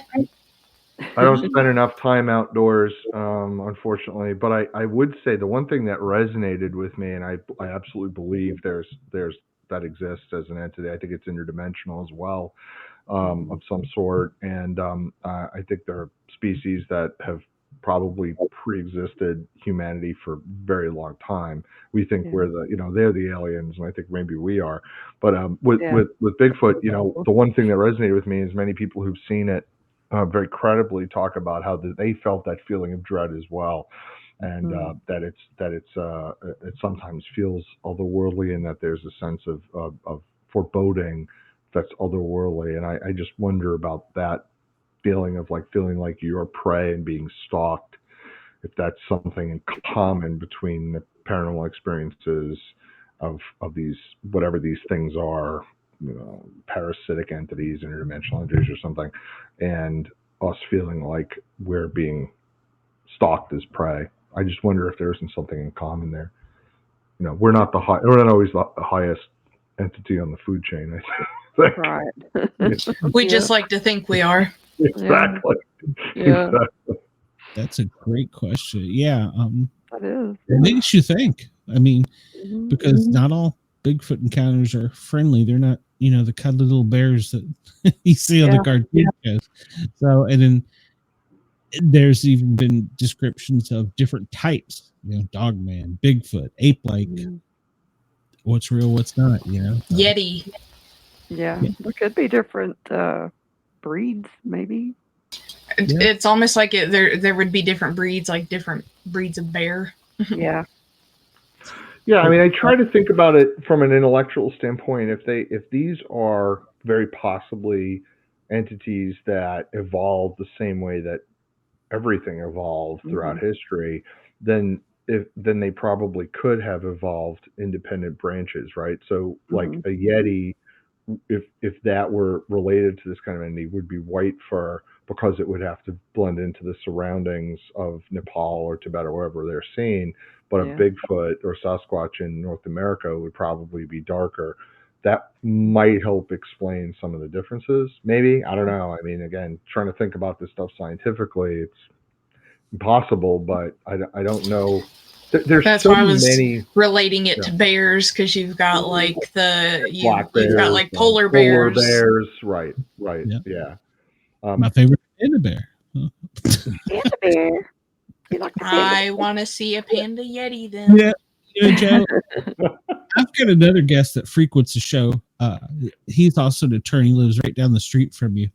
I would love to get the two of you on the show together and just kind of go back and forth, because you and him think the same way about a lot of things. And you'd really like him. I'd be delighted. Anytime, I'd be flattered. That would be fun. I'm putting Shay on that. Shay, and I know Jeff's watching, so yeah. Well, so now we have a paranormal attorney, so now what Well, is a paranormal psychologist too. So Yeah. okay? I have another one with Macy. I may have like backups. I may have like Yeah. backup psychologist, backup paranormal attorney. I mean, who knows? The one thing I would say as a serious matter is that I'm really glad that in recent years there's been more open-minded conversations about these things among people who are not, who in the past would have not been comfortable addressing more open-minded questions, right? Yeah. Attorneys or scientists. And I think I definitely agree. Yeah, I think things are changing where people who are so-called educated are a little bit maybe more open, and there's not the stigma that there used to be as much. I was just watching a show about that the other day, and they were saying, people who years ago saw UFOs and reported them were pretty much written off as crazy. Yeah, and now you have, it's more open, conversation where people can report it, and scientists, even mainstream scientists, will say, maybe. Well, and they're not just a bunch of crazies. Yeah. Joe, before we get out of here, let's tell everybody where they can find your stuff, because I'm sure after this, your book sales are going to skyrocket. So I already got the Pope's Butcher on Audible and have the other two in my cart. So thank you. Yeah, thank you for having stuff on Audible. Yeah, I steer everybody to Amazon. I think most things, if not all, are on Audible as well. Yeah, I don't remember if we did Ben's Bones on Audible, but Ben's Bones isn't, but Salem's Ropes is, and Post Butcher, and Post Butcher's also in Spanish translation. Yeah, but I steer everybody to Amazon or Barnes and Noble. Those are the two best places to get these things. They're in my cart. Great, thank you, and I hope you enjoy them. I'm excited. Thanks for having me. I'm hoping I can still get a copy from you signed. So. Oh yeah, no, I had that. I actually had that on my to-do list. I've been I'll get mine and then I'll just ship them to you to sign. Yeah. It's funny. I'm getting more of a collection of books now than I had. I swore when I got out of college I was never reading. You don't read. Kidding. Kindle, Kindle's great too. The Kindle. I was kidding him. Yeah, I like Kindle too. Kindle's great. Yeah. Well, then I don't know. We don't have time, Joe. But I was going to ask about your favorite comic books too. But we'll have to. Hey, we're gonna have a red table talk with our paranormal attorneys. So yeah, we did a show with him actually. What if you killed Bigfoot? And everybody loved it because the legalities of so. Yeah, so that's a good one. I'm gonna let you get out of here. Thank you for all of your time. I will message you soon. I'll have Shay. I'll be in contact too. Yeah, I'm gonna have Shay schedule you. So thanks very much for having me. Thank you. Okay. All right, thanks. Have a good night. Bye bye. All right. I like him. He's cool. I did too. Great ladies. It was a very good show. It was. We learned about disc golf. We talked paranormal. We talked a little psychology. Little Catholic deep state going on. Yeah, I wanted to go so much more, but I was here looking at the clock on the timer going, I know, I was just like, no, I better not say anything. Yeah. Maybe next time. Put together so we know when time is, because the one up here, 2 hours, 3 minutes is what we've been running, but minutes for when I edit this for WDWI and WFRN. Yeah.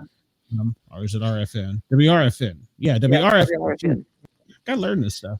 It's like I'll just have to write down my questions for. Think of Warfarin. WRFN. Warfarin. What's Radio Free Nashville? So, and it's on KUVO in Denver. So, we're out there. We're growing, but I would like to get them. And Shay, I will task you with getting the 1,000%. And I know for a fact that Jeff would love that. I'm surprised. I've probably got a message in my inbox. He was on call if we needed him tonight. Bless his heart. He's so fun. He's the best. Get him on the show and get Trey in here too. So Trey, the paranormal psychologist, and maybe you can reach out to Macy and see that she's getting out of the military. She might be able to talk. She might be able to talk. She's probably started that 5 year. They keep them 5 years. You'll have to send me Trey's info, and I'll just corral everybody in for big 2-hour show. Will be our paranormal red table talk. Well, yeah, and we can do that. Actually, that wouldn't be that hard. All we just have to do is just split it at the 58-minute and welcome everybody back to part 2, like we do the Misfits. Yep. So yeah, we can do that. And the chat was pretty good. People were fighting in the chat. I like that. Thanks, Brenda. I don't know why they were fighting. They were fighting. So because she wasn't wearing pants, I believe. It was just warning Brenda's hair. Brenda never wears pants. What are you talking about? So thanks, Brenda. Yes, we're glad you're here, Brenda. It was a good show. Thank you. You can find us on Yerg's Radio. We're having to upload our most recent episode, so we're on top of that. You can find us on yergsradio.com on replay through the week. And we are also on Radio Fairfax audio, both in the morning and in the afternoon on the drives on Wednesdays and Fridays, I think it is. And now we're in New Mexico. Don't ask. It's an undisclosed location that I don't even understand yet. No, it's like well, it could be. We're also. I'm gonna tell myself it is. Yeah, well, it's in the same state, so it's close enough for me. Yeah, we're in San Diego, Denver, Breckenridge, Colorado Springs. We're there too. So we're everywhere. We're everywhere. Maybe we will even get into. I'm talking to a station in Kentucky. I want to get into Kentucky for no apparent reason. So they'll like it. Yeah. It is what it is. We'll leave it at that. Ladies, you got anything going on? See me back here Saturday. Yeah. I can do. Hold on. Yeah. Hold on. I can't do this before we leave because, well, it wouldn't be a Sportcat show unless I hit a button. And ladies and gentlemen, from coast to coast and around the world, you're listening to the Sportcat show. That's right, from coast to coast and around the world, ladies and gentlemen. Thank you, Rocket. That's right. That's buddy Rocket. Who do we have lined up next week? We have. Let's see. We have George Miller and we have Jolly Roger. 2 different authors with 2 different styles of books, and I think my guests will really enjoy, or my fans. Wrong button. Where'd I go? Will really enjoy them. So looking forward to that. Saturday on the Misfits, of course. 2 hours of fun. We're joined again. Well, I think Luke hasn't confirmed yet, but I think Luke's going to be with us for the first hour, and then second hour will just be the normal gang hanging out, having a nice cold beverage.